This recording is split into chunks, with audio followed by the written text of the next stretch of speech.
இங்க நாம் யாவரும் கூட நேரத்தை தாழ்த்தாம பாட்டாரதனைக்குள்ளாய் நான் கடந்து போகிறேன். பாட்டாரதனை டாக்டர் ஏப்ரி அவர்களை வழிநடத்தும்படி தாழ்மொழி கேட்டுக்கொள்கிறேன். டாக்டர் ஏப்ரி. தேவனுக்கு மகிமை.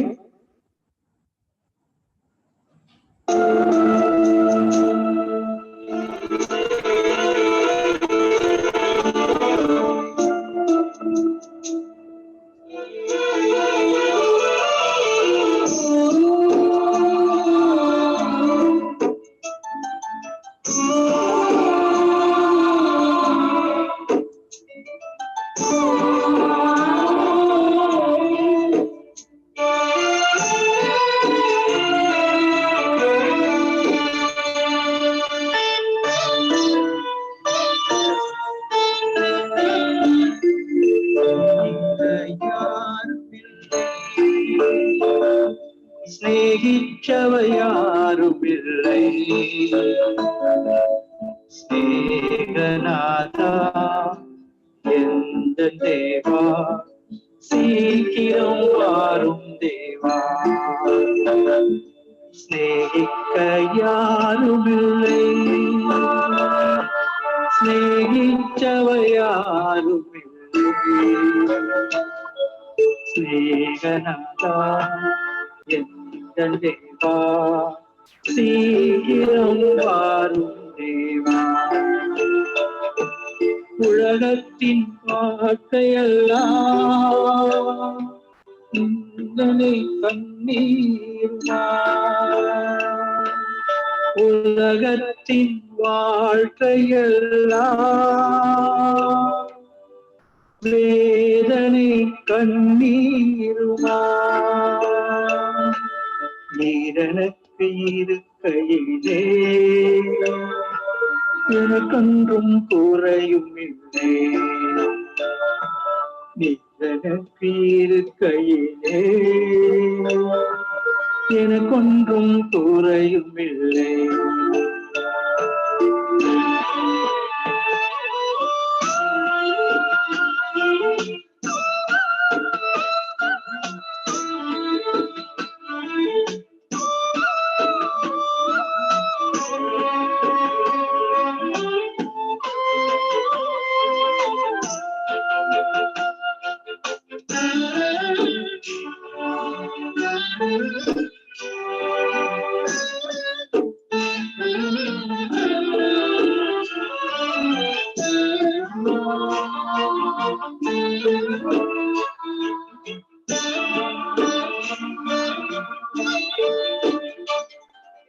வாடிடும் போது வாக்கு தத்தங்கள் வேதத்தில் உண்டு நீ அறியாயோ. வாடிடும் போது வாக்கு தத்தங்கள் வேதத்தில் உண்டு நீ அறியாயோ. ஒருபோதும் பிரியாத என் நேசரே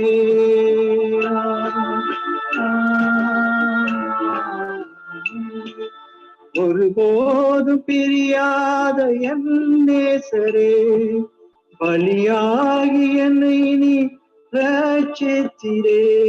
உம் அன்புக்கு ஈடாக எதுவும் இல்லை. உம்மையே அண்டினோ சோர்வதில்லையே சோர்வதில்லையே.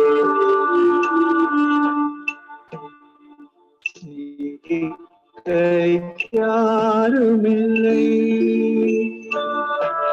ஸ்நேகிச்சவையாருமில்லை ஸ்நேகநாதா எந்த தேவா சீக்கிரம் வாரும் தேவா.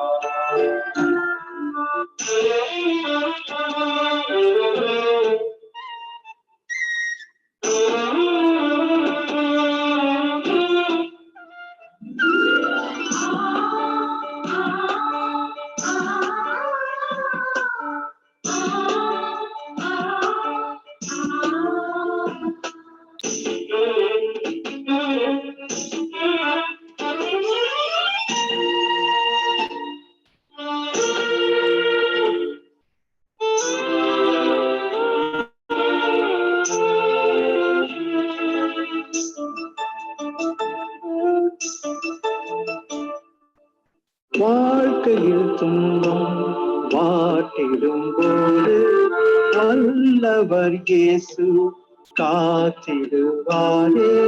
வாழ்க்கையில் துன்பம் வாட்டிடும் போது வல்லவர் இயேசு காத்திடுவாரே.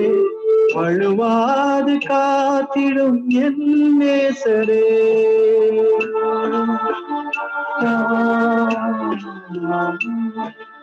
வழுவாது காத்திடும் என் நேசரே. வளமான வாழ்க்கையை தருபவரே. வல்லவரின் வார்த்தையை நம்பி வாழுவோம். சீரனாய் எங்கள் வாழ்வில் வந்து வாழுமே, வந்து வாழுமே. சிநேகிக்க யாருமில்லை, சிநேகிக்கவை யாருமில்லை. ஸ்நேகநாதா எந்தன் தேவா, சீக்கிரம் வாரும் தேவா. உலகத்தின் வாழ்க்கையெல்லாம் வேதனை கண்ணீருமா, நீ எனக்கு இருக்கையிலே எனக்கொன்றும் குறையும் இல்லை. நீ எனக்கு இருக்கையிலே எனக்கொன்றும் குறையும் இல்லை.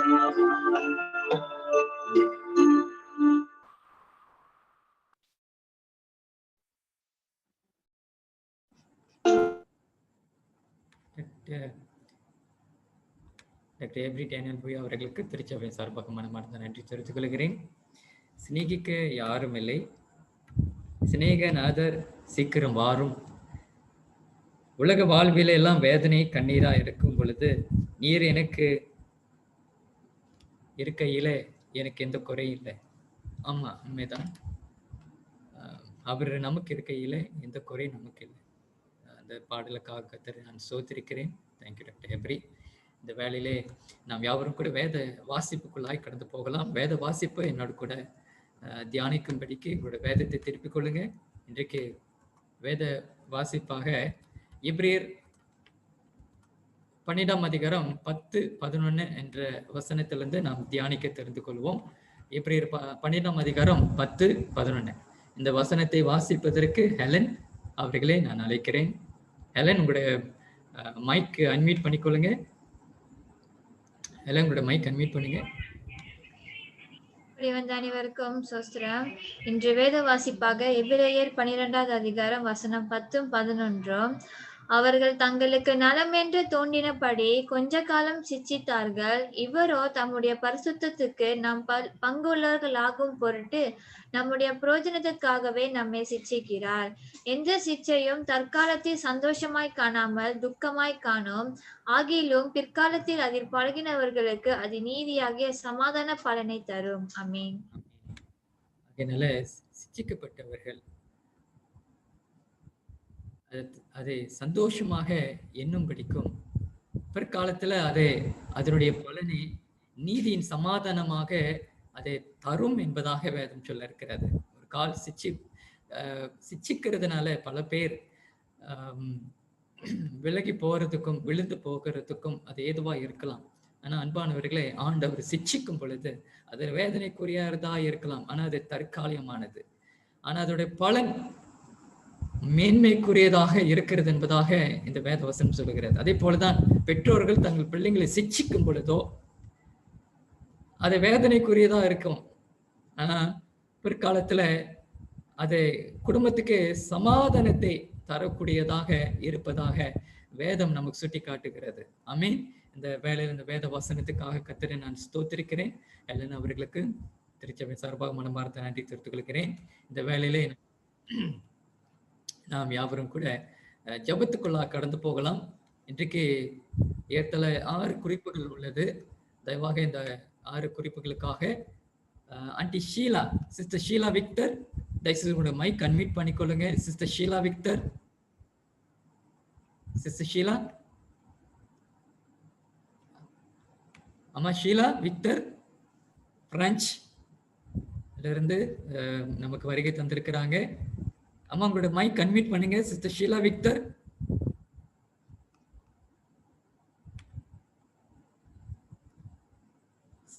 சிஸ்டர் ஷீலா கேக்குதுங்களா? சொல்லுங்க. ஆமா, தயவுசெய்து ஜெபத்தை ஏறெடுக்கும்படி தாழ்மையோடு கேட்டுக்கொள்கிறேன். ஏறத்தாழ 6 குறிப்புகள் இருக்கிறது. நீங்க காண முடிகிறதா இந்த ஸ்கிரீன்ல இருக்கக்கூடிய பேர் லிஸ்ட்? தெரியுதுங்க. சரி.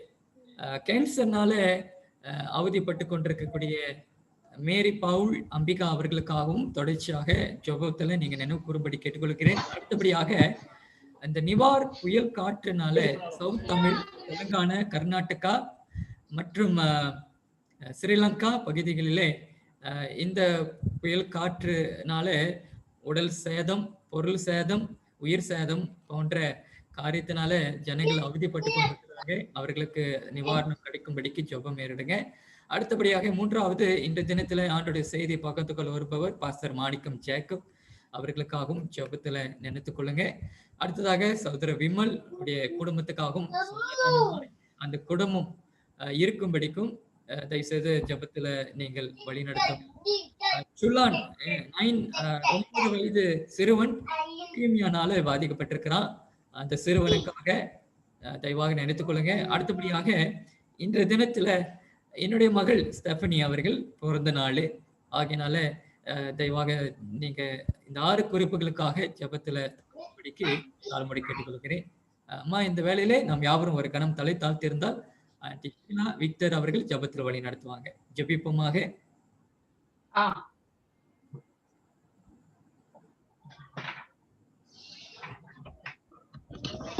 நாம் ஜெபிப்போம். அன்பும் இரக்கமும் கிருபையும் நிறைந்த எங்கள் பரிசுத்த தேவனே அப்பா, உம்மை துதிக்கிறோம், உம்மை போற்றுகிறோம், உம்மை புகழ்கிறோம் அப்பா. ஆண்டவரே, இதோ அந்த நாளிலும் அப்பா இந்த இணையதளத்தின் மூலமாக ஆண்டவரே உங்களுடைய வார்த்தைகளை, சத்திய வார்த்தைகளை கேட்கும்படியாக இங்கே எங்களை ஒரு சிறு குடும்பமாக எங்களை கூட்டி அமைத்திருக்கிறீரே, அதற்காக உமக்கு கொடான கொடி ஸ்தோத்திரங்களை ஏறெடுக்கிறோம் சுவாமி.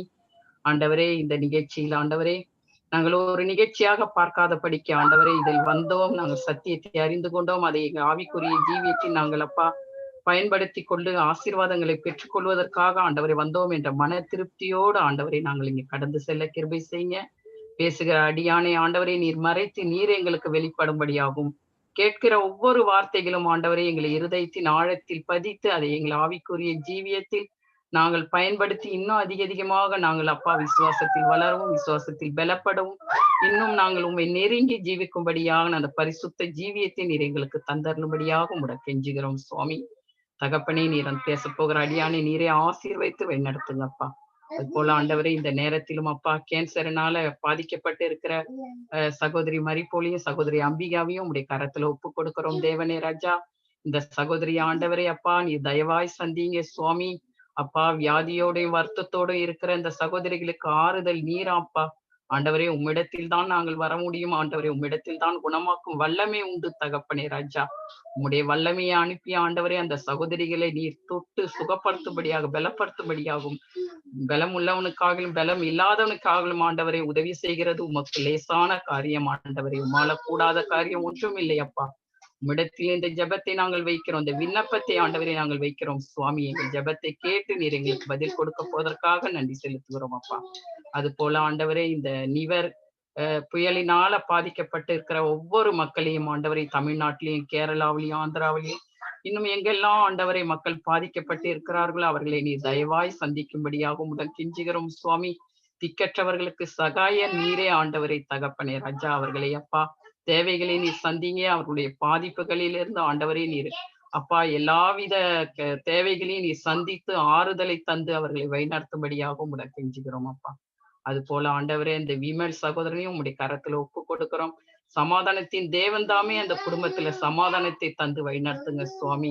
தகப்பனே, நீர் அப்பா அந்த குடும்பத்துல அந்த சகோதரனுக்கு ஆண்டவரே உம்முடைய விசுவாசம் பலப்படும்படியாக, உம்முடைய விசுவாசத்தை பற்றி கொள்ளும்படியாக சமாதானத்தை தந்து ஆண்டவரை இன்னும் அதிகமாக நெருங்கி ஜீவிக்கத்தக்கதான ஜீவியத்தை தந்தரும்படியாக உங்களை கெஞ்சுகிறோம். அது போல ஆண்டவரே இந்த சோழன் என்ற அந்த குழந்தைக்காகவும் வியாதிப்பட்டு இருக்கிற அந்த குழந்தைக்காகவும் உடைய கரத்துல வருகிறோம் சுவாமி. அந்த பிள்ளைய ஆண்டவரே நீர் கண்ணோக்கி பாருங்க தகப்பனே ராஜா. அப்பா, அந்த அந்த பிள்ளைக்கு இருக்கிற எல்லாவித வியாதியும் நீர் எடுத்து போட உம்மால கூடும் சுவாமி. நீர் ஒரு வார்த்தை சொல்லும் அப்பா, உம்மால கூடாத காரியம் ஒன்றுமில்லை. நீர் கட்டளையிட நிற்கும், நீர் சொல்ல ஆகும் ஆண்டவரே தகப்பனே. ஒரு வார்த்தை சொல்லும் தகப்பனே, அப்போது அவன் பிழைப்பான் என்று வேதத்தில் வாசிப்பது போல உடைய விசுவாசமே உன்னை ரட்சித்தது என்று நீர் சொல்லி இருக்கிறீர் அப்பா. நாங்கள் விசுவசிக்கிறோம் அப்பா. இந்த பிள்ளையை நீரை தொட்டு சுகப்படுத்தி பரிபூரண சுகத்தை தர உம்மால கூடும் என்பதை ஆண்டவரே நாங்கள் பரிபூரண விசுவாசத்தோடும் இடத்தில் வந்திருக்கிறோம் சுவாமி. இந்த பிள்ளையை தொடும் ஆண்டவரே. அது போல ஆண்டவரே இந்த ஸ்டெஃபானி சகோதரியும் ஆண்டவரே உங்களுடைய கரத்தில் ஒப்பு கொடுக்கிறோம். மீண்டுமாக ஒரு வருடத்தை நீர் கூட்டி கொடுத்து இந்த பிறந்த நாளை காண வைத்திருக்கிறீரே, அதற்காக நன்றி செலுத்துகிறோம். இம்மட்டுமாக அந்த மகளை நீர் அப்பா கண்ணின் கண்மணி போல பாதுகாத்து வழிநடத்தின தேவனே, இனி வர காலங்களிலும் அந்த அந்த பிள்ளையை நீர ஆண்டவரே அப்பா வழி நடத்தும்படியாகும். போகும் இடமும் வரும் இடமும் உம்முடைய கரம் இருக்கும்படியாகும். கையிட்டு செய்யற காரியத்தை நீர் ஆசீர்வதித்து தரும்படியா இன்னும் அதிகமாக ஆண்டவரே அப்பா உம்முடைய விசுவாசத்தில் வளரும், உம்முடைய சத்தியத்துல வளர்ந்து உமக்கு ஒரு நல்ல ஒரு சாட்சியாக ஆண்டவரை வாழத்தக்கதாக நீர் கிருபை செய்யுங்க சுவாமி. தகப்பனே, நீரே அந்த பிள்ளையை ஆசீர்வதிங்க, வழி நடத்துங்க. இதோ இந்த நாளிலும் உங்களுடைய பிரசன்னம் எங்களோட கூட இருக்கட்டும் அப்பா. எந்த விதமான இணையதளத்துல எந்த விதமான அந்த தடங்கல்களோ எந்த விதமான தடங்களோ இல்லாத படிக்க ஆண்டவரை நீரே எல்லாவற்றையும் சுமூகமாக முடித்து இந்த உங்களுடைய பிரசன்ன ஆண்டவரை முடிவு வரை எங்களோட கூட இருந்து எங்களை வழிநடத்தும்படியாகும். வந்திருக்கிற ஒவ்வொருவரையும் நீர் பேர் பேராக குடும்பமாக ஆசீர்வதித்து உங்களுடைய ஆசீர்வாதத்தை பெற்று நாங்கள் கடந்து செல்ல எங்களை கடந்து செல்ல எங்கள் வழி நடத்தும்படியாக எல்லாம் வல்ல இயேசு கிறிஸ்து நாமத்தில் ஜெபிக்கிற எங்கள் ஜீவனுள்ள நல்ல பிதாவே, ஆமென். தேங்க்யூ அம்மா. தேங்க்யூ அம்மா ஷீலா விக்டர் அவர்களுக்கு பிரான்ச்சில் இருந்து இந்த ஜெபத்தை ஏறெடுத்ததுக்காக கர்த்தரை நாம மேன்மைப்படுவதாக. இந்த குறிப்புகளுக்காக தயவாக தனிப்பட்ட ஜெபத்திலும் குடும்ப ஜெபத்திலும் நீங்கள் நினைத்துக் கொள்ளும்படிக்கு நான் பணிவாய் கேட்க விருப்பப்படுகிறேன்.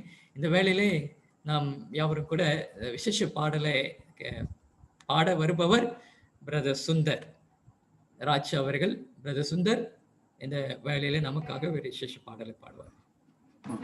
அன்மீட் பண்ணிக்கோங்க பிரதர் சுந்தர். ஸ்தோத்திரம். கேக்குதுங்களா பாஸ்டர்? கேக்குது பிரதர் சுந்தர். அனைவருக்கும் நான் தேவன் நாம ஸ்தோத்திரம் தெரிவித்துக் கொள்கிறேன். தேவனுடைய நாமம் பரிசுத்தப்படுவதாக. இந்த அருமையான தருணத்தை ஏற்படுத்தி கொடுத்த தேவனுக்கு நான் ஸ்தோத்திரத்தை ஏற்படுத்திக் கொள்கிறேன். விசேஷமாக இந்த இன்றைய வாய்ப்பை கொடுத்த போதகர் எட்வின் அவர்களுக்கும் நான் மனதார நன்றியை தெரிவித்துக் கொள்கிறேன். ஒரு நல்ல பாடல், என் கூடவே இரும் என் இயேசுவே என்ற ஒரு கருத்துமிக்க ஒரு பாடல் கேட்போம்.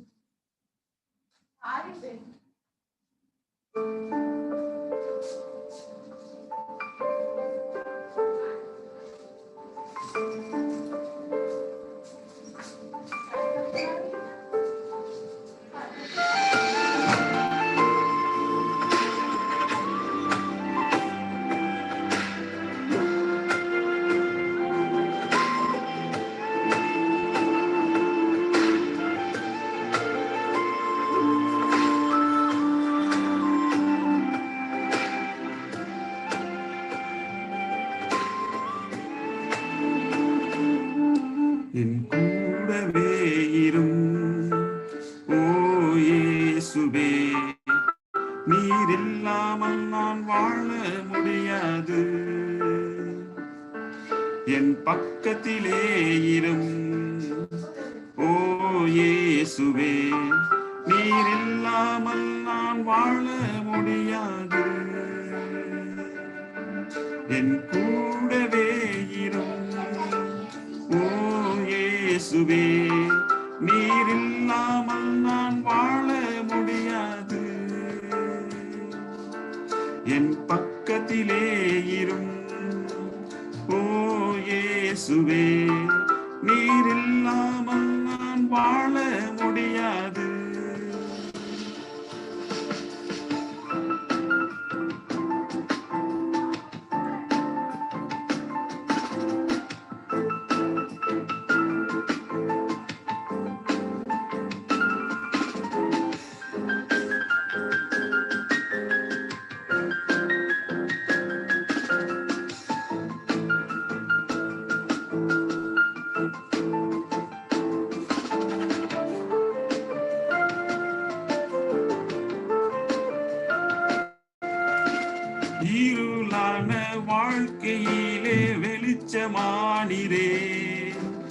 உயிரற்ற வாழ்க்கையிலே ஜீவனானிரே, இருளான வாழ்க்கையிலே வெளிச்சமானிரே, உயிரற்ற வாழ்க்கையிலே ஜீவனானிரே, என் வெளிச்சம் நீரே, என் ஜீவனும் நீரே, எனக்கெல்லாமே நீங்க தானப்பா,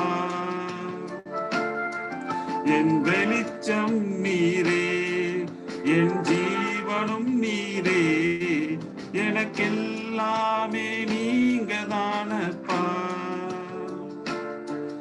என் கூடவே இரும் ஓ இயேசுவே, நீர் இல்லாமல் நான் வாழ முடியாது.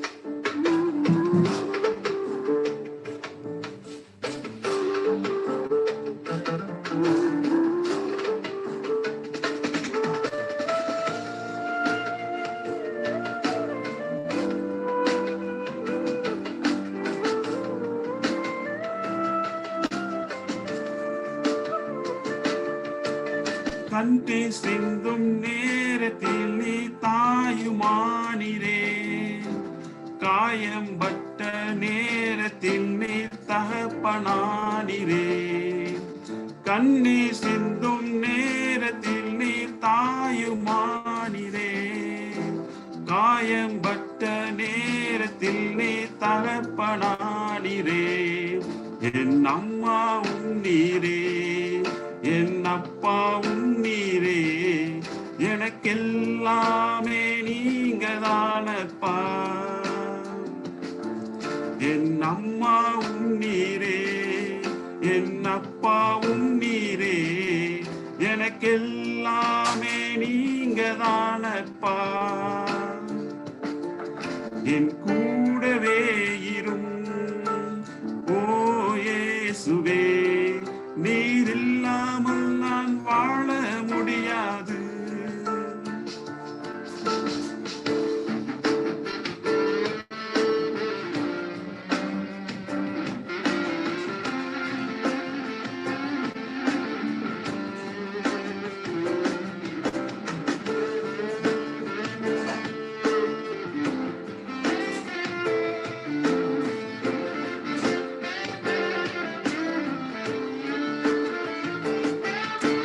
வியாதியின் நேரத்தில் வைத்தியரானிரே, சோதனை நேரத்தில் நண்பரானிரே, வியாதியின் நேரத்தில் வைத்தியரானிரே, சோதனை நேரத்தில் நண்பரானிரே, என் வைத்தியர் நீரே, என் நண்பரும் நீரே, எனக்கெல்லாமே நீங்க தானப்பா, என் வைத்தியர் நீரே, என் நண்பரும் நீரே, எனக்கெல்லாமே நீங்க தானப்பா, என் கூடவே இரும் ஓ இயேசுவே, நீர் இல்லாமல் நான் வாழ முடியாது, நீர் இல்லாமல் நான் வாழ முடியாது, நீர் இல்லாமல் நான் வாழ முடியாது. ஆமென். நன்றி. தேவநாமம் பரிசுத்தமாக.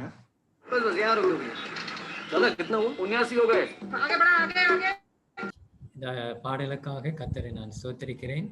அருமையான ஒரு பாடல்.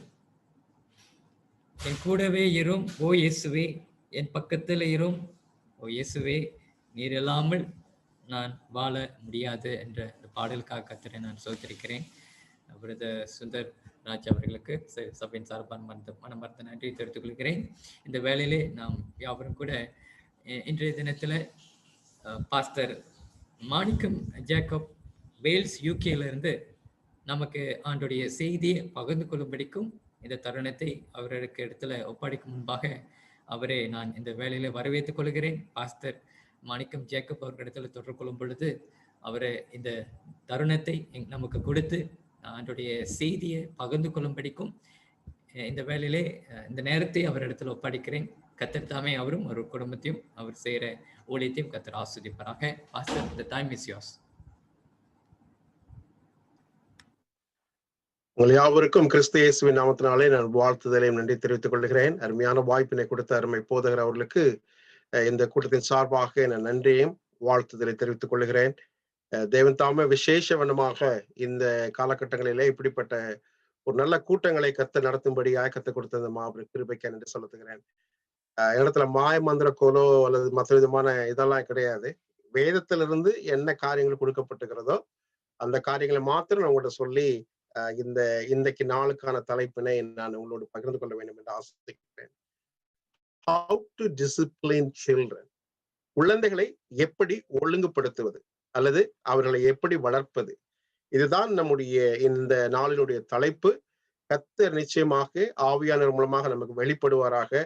அநேக நம்ம பெற்றோர்களா இருக்கிறோம், பெற்றோர்கள் ஆக போறவர்கள் இருக்கிறார்கள். அதே போல என்ன சொல்ல போனா பேர பிள்ளைகள் எடுத்தவர்களும் இருக்கிறார்கள். ஆகவே நிறைய பேர் இங்க இருக்கிறீங்க, அனுபவம் வாய்ந்தவர்கள். ஆகவே நாங்கள் பேசுற காரியங்கள் கர்த்தருடைய வார்த்தையிலிருந்து அவைகள் நமக்கு ஆசீர்வாதமும் நம்முடைய குடும்பத்திற்கு ஆசீர்வாதமும் நம்முடைய பிள்ளைகளுக்கு ஆசீர்வாதமா இருக்கவும் அதை நாம் மற்றவர்களுக்கு ஒரு சாட்சியை அறிவிக்க தேவன் தாமே கிருபை செய்வாராக. நாம் ஒரு விசை தலைகளை தாழ்த்தி கண்கள் மொழி பிரார்த்தனை செய்து ஆவியனுடைய செயல்பாடுகளையும் வெளிப்பாடுகளையும் நம்மோடு பேசவும் நம்முடைய செவிகளையும் ஆண்டவருடைய இருதயத்தை விருத்த சேதனம் பண்ணத்தக்கதாக நம் தலைகளை தாழ்த்தி கண்களை மூடி பிரார்த்தனை செய்வோம். எங்களை மகா இரக்கமும் கிருபையும் ஐஸ்வர்யமும் அன்பு நிறைந்த அன்பின் தகப்பினே, இந்த அருமையான ஆண்டவரே வேலைக்காய் நன்றி செலுத்துகிறோம். நாங்கள் ஆங்காங்கிருந்து கூடி உம்முடைய சமூகத்துல வந்து உம்முடைய வேத வசனங்களை ஆராய்ந்து பார்த்து அதன் மூலமாய் நல்ல பங்கை தெரிந்து கொள்ளும்படியாக எங்களுடைய குழந்தைகளை எப்படி வளர்க்க வேண்டும், நாங்கள் எப்படி ஆண்டவரே உம்முடைய சமூகத்திலே பிள்ளைகளா இருக்கிறோம் என்பதை உணர்ந்து அதன்படி ஆண்டவரே வேதத்திலிருந்து எங்களுக்கு ஆலோசனை தாரும். ஆண்டவரே, இந்த வேத ஆலோசனைகள் நாங்கள் கேட்டவர்கள் மாத்திரமல்ல, அதை எங்கள் வாழ்க்கையில அபியாசிக்க தேவனே நீர் கிருபை செய்ய வேண்டும் ஆட்சேபிக்கிறோம். வந்திருக்கிற ஒவ்வொரு பிள்ளைகளுடைய இருதயங்களையும் ஆண்டவரே செவிகளையும் நீர் விருத்த சேதன பெண்ணும் கேட்டவர்கள் விசுவாசம் உள்ளமாய் கேட்டபடினாலே அவளுக்கு அது பலனுள்ளதாய் இருந்தது என்று சொன்னது போல நாங்களும் பலனுள்ள பிள்ளைகளா இருக்க தேவனே எங்களை தாழ்த்துக்கிறோம். விசேஷமாய் அடியே நம்முடைய பாத்தில் ஒப்புக் கொடுக்கிறேன். ஆண்டவரே, நான் வெறும் பாத்திரம், என்னை எடுத்து பயன்படுத்தும் உம்முடைய நாமத்துக்கு கனத்தையும் மகிமையும் கொண்டு வர தேவன் தாமே நீர் எங்களோடு பேசும். உம்முடைய வார்த்தைகள் பேச கடவுதாக எல்லாவற்றையும் தாழ்த்துகிறோம், ஒப்புக் கொடுக்கிறோம். என்ப இயேசுமாய் நாங்கள் ஜெபிக்கிறோம் எங்கள் ஜீவனோடு நல்ல தகப்பனே, ஆமென். தேவனுடைய நாமத்திற்கு கனமும் மகிமை உண்டாகட்டும். மீண்டுமாக இந்த நாளின் தலைப்பை நான் உங்களுக்காக வைக்கிறேன். இந்த நாளின் தலைப்பு குழந்தைகளை எப்படி வளர்ப்பது அல்லது how to discipline our children. நம்ம எப்படி இந்த காலகட்டத்தில் வாழுகிற பிள்ளைகளாகிய நீங்களும் நானும் எப்படி நம்முடைய பிள்ளைகளை வளர்க்க வேண்டும் என்பதுதான் இந்த நாளுடைய தலைப்பாய் காணப்படுகிறது. ஆண்டவர் ஆதாமும் ஏவாளையும் படைத்து அவளுக்கு ஒரு ஆசீர்வாதத்தை கொடுத்தார். அந்த ஆசீர்வாதம் என்ன அப்படின்னு சொல்லி வேதத்தை திறந்து வாசித்து பார்ப்போம் என்று சொன்னால், வேதம் சொல்லுகிறது ஆதிகாமம் 1:28 பின்பு தேவன் அவர்களை நோக்கி, நீங்கள் பலுகி பெருகி பூமியை நிரப்பி அதை கீழ்ப்படுத்தி தேவன் அவர்களை ஆசீர்வதித்தார் என்று சொல்லி வேதத்துல வாசிக்கிறோம். ஆண்டவர் ஆதாமும் ஏவாளையும் படைத்த பின்பு அவளுக்கு ஒரு ஆசீர்வாதத்தை கொடுத்தார். என்ன ஆசீர்வாதம் என்று சொன்னால், அந்த ஃபேமிலி, அதாவது குடும்பம் பெருகத்தக்கதாக, பலுகி பெருகத்தக்கதாக அவர் ஆண்டவர் என்ன சொன்னா அடுத்த ஏவாளையும் ஆசீர்வதித்தார். அந்த ஆசீர்வாதம் தான் இன்றைக்கு நம்முடைய ஒவ்வொரு சந்ததியாக வருகிறதை பார்க்கிறோம். அடுத்த அதிகாரங்களை வாசிக்கும் பொழுது வேதம் சொல்லுகிறது பாவத்தின் உண்டானது, பாவத்தின் மூலமாக பலவிதமான காரியங்கள் உண்டானது. அப்பொழுது என்ன செய்யலாம், ஆதாம் தன் மனைவியை அறிந்தான், அவனுக்கு என்ன செய்யப்பட்டது என்று சொன்னால் குமாரனும் கொடுக்கப்பட்டார்கள் என்று சொல்லி நான் வேதத்தை வாசிக்கிறோம். ஆகவே ஆண்டவர் அவர்களை ஆசீர்வதித்து அவர்களுக்கு பலுகி பெருகும்படியான ஒரு உன்னதமான ஆசீர்வாதத்தை கொடுத்தார் என்று சொல்லி வேதத்தை வாசிக்கிறோம். இரண்டாவது காரியமாக நமக்கு வேதம் நமக்கு சொல்லுகிற ஒரு காரியம் என்னன்னு சொன்னா, சங்கீத புத்தகம் 127 அதிகாரம் 4 வசனம். இந்த வசனம் அறியாதவர்கள் இருக்க மாட்டார்கள். நம்முடைய திருச்சபையில ஒவ்வொரு நேரமும் நம்ம டெடிகேஷன் பண்ணும் பொழுது இது வாசிக்கிற ஒரு காரியம் உண்டு. அந்த வாசிப்பினுடைய காரியம் என்னன்னு சொன்னா, இதோ பிள்ளைகள் கர்த்தரால் வரும் சுதந்திரம், கற்பத்தின் கனியும் அவராலே கிடைக்கும் பலன். ஆண்டவர் நமக்கு என்ன செய்யறான்னு சொன்னா, குழந்தைகளை கொடுக்கிறார். அவைகள் நமக்கு ஆசீர்வாதமாக இருக்கிறது. அவைகள் நமக்கு கர்த்தர் தரும் சுதந்திரமாய் இருக்கிறது. அது கற்பத்தின் கனியினுடைய பலன் என்று சொல்லப்பட்டிருக்கு. அப்படின்னு சொன்னால் நமக்கு ஒரு ஆசீர்வாதம். இப்ப எப்பவுமே நீங்க பாத்தீங்கன்னு சொன்னா, குழந்தை இல்லாத குடும்பத்தை நீங்க பாத்தீங்கன்னு சொன்னா வெறுமையாய் காணப்படும். அந்த இடத்துல ஒரு ஒரு ஒரு ஒரு ஒரு வெறுமையை நீங்கள் முற்றுமாக அந்த குடும்பத்துல பார்க்க முடியும். எத்தனையோ விதமான சயின்ஸ் டெக்னாலஜி எல்லாமே வளர்ந்து வந்தாலும் இந்த காலகட்டத்துல நீங்கள் பிள்ளை இல்லாத குடும்பத்தை பார்ப்பீங்கன்னு சொன்னா, அந்த குடும்பத்துல இருக்கிற வியாகுலம் அல்லது பலன் அல்லது காரியங்கள் யாராலுமே ஜீரணிக்க முடியாது. அந்த அளவுக்கு காரியங்கள் இருக்கு. அது மாத்திரமல்ல, குழல் எளிது யாழ் எளிது என்பார்கள், தம் மக்கள் மழலை சொல் கேளாதவர். அந்த குழந்தை பேசுற அந்த மழலை சொல்ல கேட்காதவங்க என்ன சொல்லுவாங்கன்னா, வாசிக்கிற வாக்கியங்கள் மேல் என்று சொல்லுவார். அப்படி சொன்னா குழந்தைகள் ஒரு பெரிய ஆசீர்வாதம். அவைகள் ஆண்டவர் நமக்கு கொடுக்கிற ஒரு பெரிய வெகுமதி. It's a heritage. அது நமக்கு கொடுக்கப்பட்டிருக்கிற ஒரு பெரிய பலன். அது மாத்திரமல்ல, அது ஆசீர்வாதம் என்று சொல்லியிருக்கோம். அப்படின்னா இன்றைக்கு வாழ்கிற சூழ்நிலையில நாம் அறிந்து கொள்ள வேண்டிய ஒரு காரியம் என்னன்னு சொன்னா, ஒரு குடும்பத்தை ஆண்டவர் ஆசீர்வதிக்கிறார் என்று சொன்னால் அது பலுகி பெருகும்படியாக அவர்களை ஆசீர்வதிக்கிறார். நீ உன் பிள்ளைகளை காண்பாய் அப்படின்னு சொல்லும் பொழுது அது ஒரு பெரிய ஆசீர்வாதம். அந்த ஆசீர்வாதம் கர்த்தர் நமக்கு என்ன செய்யலாம், குடும்பத்துக்காக இருக்கிற பிள்ளைகளை கொடுக்கிறார். ஆகவே கர்த்தர் நமக்கு பிள்ளைகளை கொடுக்கிறாருன்னு சொன்னா அது ஒரு ஆசீர்வாதம், அது ஒரு பலனின் கிருபை, அது ஒரு சுதந்திரம், அது நமக்கு கிடைக்கும், அவராலே கிடைக்கும் பலன், ஒரு ஆசீர்வாதம். ஏன் அப்படி நான் சொல்றேன் அப்படின்னு சொல்லி வேதத்தை நீங்க வாசித்து பார்த்தீங்கன்னு சொன்னா, வேதம் சொல்லுகிறது தேவன் என்ன செய்யறன்னு சொன்னா, அவர் 2 சகோதரிகளை நம்ம இங்க வாசிக்கிறோம். ராகேல், ரேச்சலுடைய கற்பத்தை ஆண்டவர் கரித்தரிக்கும்படியாக செய்தார். அவள் கற்பந்தரிக்கும்படியாக செய்தார். யார் செய்தது? ஆண்டவர் செய்தார். அப்போ ஒரு குழந்தை ஒரு குடும்பத்துல கொடுக்கப்படுகிறது என்று சொன்னால் அந்த கற்பத்தை திறக்கிறவரும் அடைக்கிறவரும் யார் என்று சொன்னால் கர்த்தராகிய இயேசு கிறிஸ்து. ஏன் என்று சொன்னால் வேத வசனம் இப்படியா சொல்லுகிறது. 1 சாமுவேல் புத்தகம் 1 அதிகாரம் 6 வசனத்தை வாசிப்பேன் சொன்னா வேதம் சொல்லுகிறது, கர்த்தர் அவள் கற்பத்தை, அன்னாளின் கற்பத்தை அடைத்தபடினாலே. அப்போ ஆண்டவர் என்ன சொல்றாரு, ராகேலுக்கு கற்பத்தை திறக்கிறாரு, அன்னாளுக்கு கர்த்தர் என்ன செய்யறாருன்னா கற்பத்தை அடைத்து வைத்திருக்கிறார். அப்போ நீங்க தெரிந்து கொள்ள வேண்டிய, அது நாம் தெரிந்து கொள்ள வேண்டிய ஒரு காரியம் என்னன்னு சொன்னா, ஆண்டவர் இங்கே ஒரு கற்பத்தை அடைக்கிறவரும் திறக்கிறவரும் ஆண்டவரே. அதனாலதான் இதோ பிள்ளைகள் கர்த்தரால் வரும் சுதந்திரம், கற்பத்தின் கனியும் அவரால் கிடைக்கும் பலன். அப்ப ஆசீர்வாதம். அந்த ஆசீர்வாதம் யார் நமக்கு கொடுக்கிறதுன்னு சொன்னா நம்ம ஆண்டவராகிய இயேசு கிறிஸ்து. ஒரு குடும்பத்துல ஒரு குழந்தை இருக்குதுன்னா, ஒரு பிள்ளைகள் இருக்குது என்று சொன்னால் அது ஆணோ பெண்ணோ யார் கொடுக்கிறான்னு சொன்னா ஆண்டவராகிய இயேசு கிறிஸ்து நமக்கு தருகிறார். ஆகவே அவருக்கே கனம், அவருக்கே துதி, அவருக்கே சோஸ்திரம். ஏனென்று சொன்னால் இந்த குடும்பத்திலே வாரிசுகளை மாத்திரமல்ல பலுகி பெருகத்தக்கதாக ஆண்டவர் அவர்களை ஆசீர்வதிக்கிறார். ஆகவே தெரிந்து கொள்ள வேண்டிய முதல் காரியம், ஆண்டவர் தான் நமக்கு அந்த பிள்ளைகளை கொடுக்கிறார் என்பதை நன்றாக தெரிந்திருக்கிறோம். இப்ப என்னன்னு சொன்னா, ஒரு கணவனும் மனைவியாக இருக்கிறோம். கணவன் மனைவியாக இருக்கும் பொழுது ஆண்டவர் ஒரு ஒரு ஒரு ஸ்தானத்தை நமக்கு மாற்றுகிறார். we are preparing to change.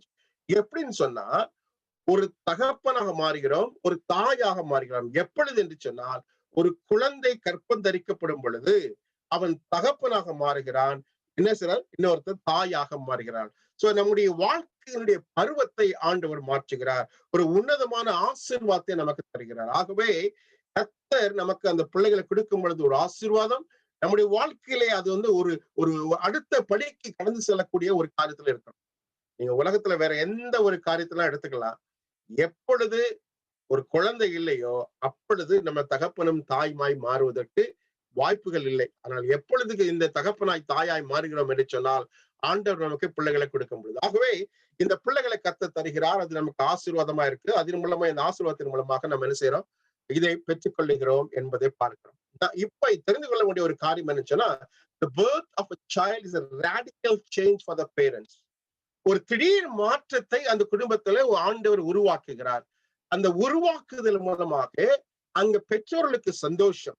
அந்த அந்த தாயானவள் என்ன சொன்னா கற்பம் தரித்தவன கணவன்கிட்ட ஆசையா சொல்றா, அல்லது மனைவிட்ட மத்த பிள்ளைகள்கிட்ட கத்த அதை ஆசீர்வாதம் தன்னுடைய தகப்பனை அழைத்து தன்னுடைய மனைவியை அதை என்ன சொன்னா அவங்களுடைய பெற்றோர்களை அழைத்து அல்லது குடும்பத்தை அழைத்து அது என்ன சொன்னா ஒரு பெரிய மகிழ்ச்சியான செய்தி. அந்த அந்த சந்தோஷம் அந்த தாய்மாருக்கு தான் தெரியும், அந்த குழந்தை உண்டான அந்த மகளுக்கு தான் தெரியும் அது எவ்வளவு பெரிய ஆனந்த பாக்கியம் சந்தோஷம் என்று சொல்லி. ஏன்னா நிறைய சமயத்துல நம்ம வாசிக்கிறோம் ஆண்டவர் அப்படிப்பட்ட ஆசீர்வாதங்களை கொடுக்கிறார். அதுவும் இந்த காலகட்டத்துல வாழுகிற பொழுது ஒரு குடும்பத்துல குழந்தை இல்லைன்னு சொன்னா அதுக்கு இந்த ஏச்சியும் பேச்சியும் மற்றவர்கள் தூவுற வார்த்தைகளை பார்க்கும் பொழுது காது கொடுக்க கேட்க முடியாது, நடக்க முடியாது. சில நேரத்துல நம்ம அந்த சமுதாயத்துல வாழுகிறோம், அப்படிப்பட்ட கம்யூனிட்டிஸ்ல நம்ம இருக்கிறோம். ஆனா கர்த்தர் அவைகளை மாற்றுகிறார். அப்போ கர்த்தர் அவர்களுடைய துக்கத்தை சந்தோஷமாக மாற்றுகிறார், ஆனந்த களிப்பாய் மாற்றுகிறார். அது மாத்திரமல்ல, அப்பொழுது இருக்கும் பொழுது இட்ஸ் a greater responsibility, ஒரு பெரிய பொறுப்புன ஆண்டவர் இருக்கிறாரா அந்த தாய்க்கும் அந்த தகப்பனுக்கும் கொடுக்கிறத பார்க்கிறோம். அந்த கணவனுக்கும் மனைவிக்கும் ஒரு பெரிய ஆசீர்வாதம் மாத்திரமா அதனுடைய பொறுப்பினை கொடுப்பதை நாம் நன்றாக அறிந்திருக்கிறோம். No matter how many children each one has, but yet it is an unique, it's a gift from God. எத்தனை பிள்ளைகள் இருந்தாலும் சரி, அத்தனை பிள்ளைகளும் கர்த்தர் நமக்கு கொடுக்கிற ஒரு ஆசீர்வாதம். இப்பதான் நம்ம என்ன செஞ்சோம், காலங்கள் மாறி போனதுனால 2 குழந்தை, சில நேரத்துல ஒன்றே போதுன்னு சொல்லிக்கூட சூழ்நிலைகளை மாறிடுச்சு. ஆனா அந்த காலத்துல எல்லாம் பாத்தீங்கன்னு சொன்னா கிட்டத்தட்ட 7 பேரு 8 பேரு 11 பேரு 12 பேர் அப்படின்னு சொல்லிட்டு ஒரு குடும்பத்துல கலகலகலகலான்னு சொன்னா நிறைய பிள்ளைகள் இருக்காது பார்த்தா ஓடி ஆடி காரியங்களை செய்யறத பார்ப்போம். அப்ப இன்றைக்கு என்ன செய்யனா அவங்க 12 பிள்ளைகள் இருந்தாலும் அந்த கடைசி பிள்ளை கூட அவனுக்கு சந்தோஷமான காரியம் தான். அப்ப ஆண்டவர் எவ்ரி ஒன் இஸ் யூனிக், எல்லாருமே தனிப்பட்ட நபர்கள். அது எவ்வளவு பெரிய காரியமா இருந்தாலும் சரி, 12 பிள்ளைகள் இருந்தாலும் சரி, அவங்களும் என்ன செய்தா பெரிய ஆசீர்வாதம் தான். ஆண்டவர் சொல்றாரு it is a gift from God. இது கர்த்தரால் கொடுக்கிற ஒரு பலன், அது நமக்கு கிடைத்த ஒரு பெரிய ஆசீர்வாதம். It's a reward. அப்ப இத ஆண்டவர் உங்களுக்கும் எனக்கும் சொல்லுகிறார் என்பதை நீங்கள் நன்றாக அறிந்து கொள்ள வேண்டும். ஆகவே ஸ்தானம் மாறினவுடனே ஆண்டவர் நமக்கு ஒரு ஒரு ஒரு விதி ஒரு ஒரு மாற்றத்தை கொடுக்கிறார். அந்த மாற்றத்தின் மூலமாக நீங்கள் நானும் என்ன செய்யறோம்னு சொன்னா இதை புரிஞ்சுக்கலாம். So according to the Bible, how can we prepare for parenting? எப்படி நம்ம கணவனா மனைவியா இருக்கிறவங்க ஒரு குழந்தை பிறக்கும் பொழுது எப்படி நம்ம பெற்றோர்களாய் மாறுகிறோம்?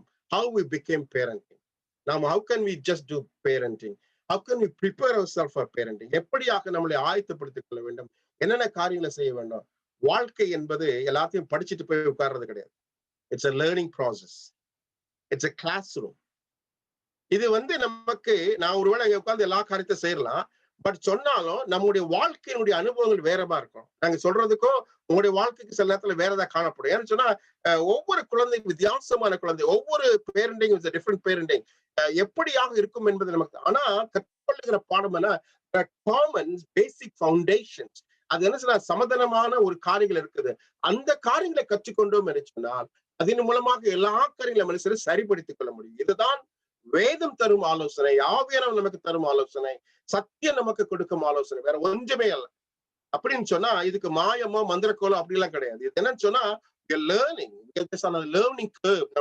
நம்ம அன்றாட காரியங்களில கற்றுக்கொள்ளுகிற ஒரு காரியம். இதைத்தான் ஆண்டவர் உங்களுக்கு மிரக்கன்சரான கொடுக்கிறார் என்பதை நாம் அறிந்திருக்கிறோம். ஆகவே வேத வசனத்தினுடைய ஒவ்வொரு காரியங்களை பார்க்கும் பொழுது வேதம் நமக்கு சொல்லுகிற ஒவ்வொரு வசனத்தை வாசிக்கும் பொழுது வேதம் எப்படியா சொல்லுது. 1 சாமுவேல் புத்தகம் 1ஆம் அதிகாரத்தை வாசிக்கும் பொழுது வேதம் எப்படி சொல்லுதுன்னா, always pray for him or her even before conceiving him or her. அவர்களை உருவாக்க முன்பதாகவே நீங்கள் நான் என்ன செய்ய வேண்டுமா, ஆண்டவராகிய இயேசு கிறிஸ்துவின் சமூகத்திலே அவர்களுக்கு நம்ம என்ன செய்யணுமா, அவர்களுக்காக நாம் ஜெபிக்க வேண்டும் என்று சொல்லி வேதம் உங்களுக்கு எனக்கு சொல்லுகிற ஒரு உன்னதமான காரியமா இருக்கிறது. தமிழ்ல வாசிக்கிறேன் உங்களுக்காக. 21 சாமுவேல் புத்தகம் 1ஆம் அதிகாரம் 27ஆம் வசனம். இந்த பிள்ளைக்காக விண்ணப்பம் பண்ணினேன், நான் கர்த்தரிடத்திலே கேட்டு என் விண்ணப்பத்தின்படி எனக்கு கட்டளை கொடுத்தார். அந்நாள் தேவனுடைய சமூகத்திலே அமர்ந்திருந்து ஒரு குழந்தை வேண்டும் என்று கேட்டு அதை பெற்றுக்கொண்டால் அது ஆண்டவர் அவளுக்கு ஆசீர்வாதமாய் கொடுத்தார் என்று சொல்றார். So always pray for him. உங்களுக்கு கொடுக்கப்படுகிற அந்த குழந்தைக்காக அதை கருவுருவதற்கு என்பதாகவே நீங்க என்ன செய்ய வேண்டுமா, ஆண்டவருடைய சமூகத்திலே ஜெபிக்க வேண்டுமா? ஜெபித்து பெற்றுக்கொள்வோம் என்று சொன்னால் அந்த காரியம் ஆசீர்வாதமா இருக்கும், அந்த குழந்தை ஆசீர்வாதமா இருக்கும் என்பதை ஆண்டவர் உங்களுக்கு சொல்லுகிறார்.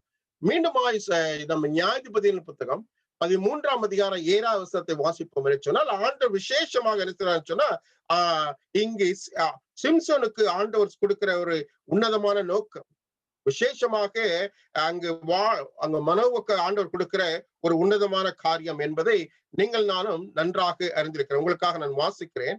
நியாயாதிபதியின் புத்தகம் 13ஆம் அதிகாரம் 7ஆம் வசனம் சொல்லுகிறது, அவர் என்னை நோக்கி, இதோ நீ கற்பந்தரித்து ஒரு குமாரனை பெறுவாய், ஆதலால் நீ திராட்சரசமும் மதுபானமும் குடியாமல் திட்டமான ஒன்றும் புசியாமல் தீட்டானது ஒன்றும் புசியாமல் இரு, அந்த பிள்ளை பிறந்த முதல் தன் மரண நாள் மட்டும் தேவனுக்கென்று நசரனா இருப்பான் என்று சொன்னார். சிம்சோனை குறித்து சொல்லுகிற ஒரு வாக்கு. ஆகவே என்ன சாப்பிடுறோம், என்ன கொடுக்கிறோம், எப்படி அவங்களுடைய உடல் நலம் இருக்கணும் அப்படிங்கிறது ஆண்டவர் அவுட்லைன் போட்டு யாருக்கு கொடுத்தாருன்னு சொன்னா இந்த மனவாக்கும் அவருடைய மனைவிக்கும் சிம்சோனுக்கும் கொடுக்கப்பட்ட ஒரு வாக்கு. அதே போல நமக்கும் ஆண்டவர் சொல்றாரு, இந்த உலகத்துல வாழுகிற பிள்ளை உங்களுக்கும் எனக்கும் ஆண்டவர் சொல்லுகிறது, என்ன செய்ய, இப்படிப்பட்ட காரியத்தை செய்யும். So is always there is an instructions for us. எப்பவுமே ஆவியானவர் நமக்கு வேண்டிய காரியத்தை வேதத்தின் மூலமாக வெளிப்படுத்துகிறார். லூக்காவின் புத்தகம் 1ஆம் அதிகாரத்தை 1ஆம் அதிகாரம் 6ஆம் வசனத்தை வாசிக்கும் பொழுது அவங்க என்ன செய்யுது, பாவத்திலிருந்து நீக்கி அவர்களை பாவத்தில் விட்டு விடாதபடிக்கு நீக்கி வைக்கிறதுக்காக நமக்கு அனுசர ஆலோசனை கொடுக்கப்பட்டிருக்கிறது. இதெல்லாம் ஒரு அவுட்லைனா கொடுக்கிறேன், பின்னாடி இதை தெளிவாக நான் உங்களுக்கு சொல்லுகிறேன். அதே லூக்காவின் புத்தகம் 1ஆம் அதிகாரம் 41ஆம் வசனத்தை வாசிக்கும் பொழுது ஆவியானவருடைய வழி நடத்துதலை நாம் மனுஷனுமா அவருடைய சமூகத்துல கேட்க வேண்டும். கேளுங்கள் அப்பொழுது உங்களுக்கு கொடுக்கப்படும் என்று சொல்லப்பட்டிருக்கிறது. அதை காட்டிலும் ஆண்டவர் சொல்றாரு, நீங்கள் ஆவியானவர் கேட்கும் பொழுது இன்னும் கொடுப்பது அதிக நிச்சயம் அல்லவா என்று சொல்லி மத்திய புத்தகத்திலே வாசிக்கிறோம், லூக்காவின் புத்தகத்திலே வாசிக்கிறோம். ஆகவே thank God for the gift of this newborn baby or new life. ஒரு புதிய வாழ்க்கை ஆண்டவர் நமக்கு கொடுத்திருக்கான்னு சொன்னால் அது பெரிய ரெஸ்பான்சிபிலிட்டியா இருந்தாலும் சரி, அது ஆண்டவர் நமக்கு கொடுக்கிற ஒரு பெரிய ஆசீர்வாதம். அந்த ஆசீர்வாதத்தின் மூலமாக நீங்கள் நான் என்ன செய்யறோம், இவங்களை பெற்றுக் கொள்கிறோம். ஆகவே இந்த நோக்கத்தினுடைய நிறைவேறுதல் என்ன? What is the main purpose or the goal that the child is given to us? எப்போ ஒரு குழந்தை நமக்கு கொடுக்கப்பட்டிருக்கிறதோ அதோட உன்னதமான நோக்கம் என்ன அப்படிங்கறத நம்ம அறிந்து கொள்ளும் பொழுது ஆண்டவர் சொல்றாரு, your main goal should be to be read or yield the child in a way that he should become a true son or a daughter of God. எப்பொழுதும் நமக்கு கொடுக்கப்பட்ட குழந்தைகள் ஆண்டவருக்கு ஏற்ற ஒரு குழந்தையாக ஒரு மகனாக ஒரு மகளாக வளர வேண்டும். என் பிள்ளைகள் சத்தியத்திலே நடக்கிறார்கள் என்பதை காட்டிலும் மேலான சந்தோஷம் எனக்கு இல்லை என்பதை சத்தியம் நமக்கு விளைவாய் சொல்லுகிறது. அப்போஸ்தலனாகிய பவுல் சொல்லுகிறார், என் பிள்ளை சத்தியத்துல இருக்கிறான், அதை காட்டில் வேற சந்தோஷமே இல்லை. திரும்ப திருச்சபை விசுவாச பிள்ளைகளை ஒன்றை மாத்திரம் நான் உங்களுக்கு சொல்றேன். இன்றைக்கு இருக்கிற பிள்ளைகளாகி நீங்கள் நானும் நம்முடைய பெற்றோர்கள் முழங்கால், நம்முடைய பெற்றோருடைய ஆவிக்குரிய வாழ்க்கை, நம்முடைய பெற்றோர்கள் நம்மளை நடத்தின விதம், இன்றைக்கு நீங்கள் நானும் சத்தியத்தில் நிலைத்திருக்கிறோம். யாராவது கை தூக்கி எங்க அம்மா ஜெபிக்கல, எங்க அப்பா ஜெபிக்கலன்னு சொல்ல முடியுமா? ஒருவேளை இருந்திருக்கலாம். அதனால ஆண்டவர் அவர்கள் மூலமாக தரிசனமாகி ஒவ்வொரு முழங்காலும் அழுகையும், என் பிள்ளை நல்ல எந்த தாயார் எவ்வளவு பெரிய மேர்டரா இருந்தாலும் சரி, அவன் கொலைகாரனா இருந்தாலும் சரி, அந்த தாயும் அவளுக்காக ஜெபித்திருக்க கூடும். ஆண்டவரே என் மகனை மாற்றிக்கூடும். தாயாருடைய கண்ணீரும் அவருடைய முழங்காலும் தான் இன்னைக்கு நம்மளை உயர்த்தி வைத்திருக்கிறது. என்ன உயர்த்தி வச்சிருக்கிறது? என்னுடைய தாயாரனுடைய விதை சொல்லணும்னு சொன்னா, விட்னஸா சொல்லணும்னு சொன்னா, எங்களுடைய அம்மாவுடைய முழங்காலும் அவருடைய ஜபமே இல்லாமல் வர வச்சு இன்றைக்கு இவ்வளவு தூரம் நாங்க இருக்கிறோம்னு சொன்னா அது கர்த்தர் அவர்கள் மூலமாய் பேச, அது ஒவ்வொரு தாய்க்கும் தெரிந்து கொள்ள வேண்டிய ஒரு நம்ம செய்திருக்கிறோம், செய்து கொண்டே இருப்போம். ஏன்னா நம்முடைய பேர குழந்தைகளா இருந்தாலும் சரி, அவைகளும் அவனுடைய சமூகத்துல தெய்வ பிள்ளைகளாக காணப்பட வேண்டும் என்பதற்காகத்தான் ஆண்டவர் உங்களுக்கு சொல்றாரு. So first step, முதல் ஸ்டெப் என்னன்னு சொன்னா, teach your children. There is the theory. This is the இது ஒரு கட்டளையாக நமக்கு கொடுக்கப்பட்டிருக்கிறது. ஆண்டவர் இந்த ஆதாமும் ஏவாளுக்கும் தன்னுடைய பிள்ளைகளுக்கும் எல்லாவற்றிற்கும் சொன்ன ஒரு முதல் காரியம், நமக்கு எல்லாத்துக்கும் தெரிந்த உபாகமம் 6ஆம் அதிகாரம் 4வது வசனம் 7வது வசனம் 8வது வசனம், நமக்கு எல்லாத்துக்கும் தெரிந்த ஒரு டீச் யுவர் சில்ட்ரன். நீங்கள் உங்கள் பிள்ளைகளுக்கு கற்றுக் கொடுக்க வேண்டிய முதல் காரியங்கள் என்று சொல்லி வேதம் மிக தெளிவாக சொல்லுகிறது. அப்போ முதல்ல கற்றுக் கொடுக்கணும். சோ அது எப்பவுமே சொல்லுவாங்க, என்ன சொல்லுவாங்கன்னா, என்ன சொல்ல, பாத்திரத்து இல்லாம அகப்பையில வராது அப்படின்னு சொல்லுவாங்க. ஏன்னு சொன்னா சட்டியில இருந்தாதான் அகப்பையில வரும். அப்ப நம்ம முதல்ல அதை தெரிஞ்சிருக்கணும். தெரியாம நம்ம வந்து கற்றுக் கொடுக்க முடியாது. The teacher has to know the lesson in order to teach others. அப்பனா அந்த ஆசிரியர் வந்து அந்த பாடத்தை நன்றாக தெரிந்திருந்தாதான் அந்த பிள்ளைகளுக்கு கொடுக்க முடியும். அப்ப அப்படின்னு சொன்னா we have to be the first example. நம்ம தான் முதல் முன்மாதிரி, உதாரணம். நம்ம எப்படி பேசுறோமோ நம்முடைய பிள்ளைகள் பேசும். நம்ம என்ன பாக்குறோமோ அதான் பிள்ளைகள் பார்க்கும். நம்ம என்ன காரியங்களை செய்யறோமோ அதைத்தான் பிள்ளைகள் செய்யும். ஏன்னு சொன்னா பிள்ளைகளுக்கு நம்ம தான் ரோல் மாடல், நம்ம தான் முன்மாதிரி, நம்ம தான் செய்யற ஒவ்வொரு காரியங்களும், பெற்றோர்கள் செய்யற காரியங்களை தான் பிள்ளைகள் பின்பற்றிக் கொள்கிறார்கள். அதுக்கு பிறகுதான் வேற காரியங்கள் இருக்குது. ஏன்னா அந்த 3 வயசு வரைக்கும் அந்த குழந்தையை பண்படுத்துகிறதும் பராமரிப்பதும் அதுக்கு வேண்டிய எல்லா தேவைகளை செய்யறது யாருன்னு சொன்னா பெற்றோர்கள்.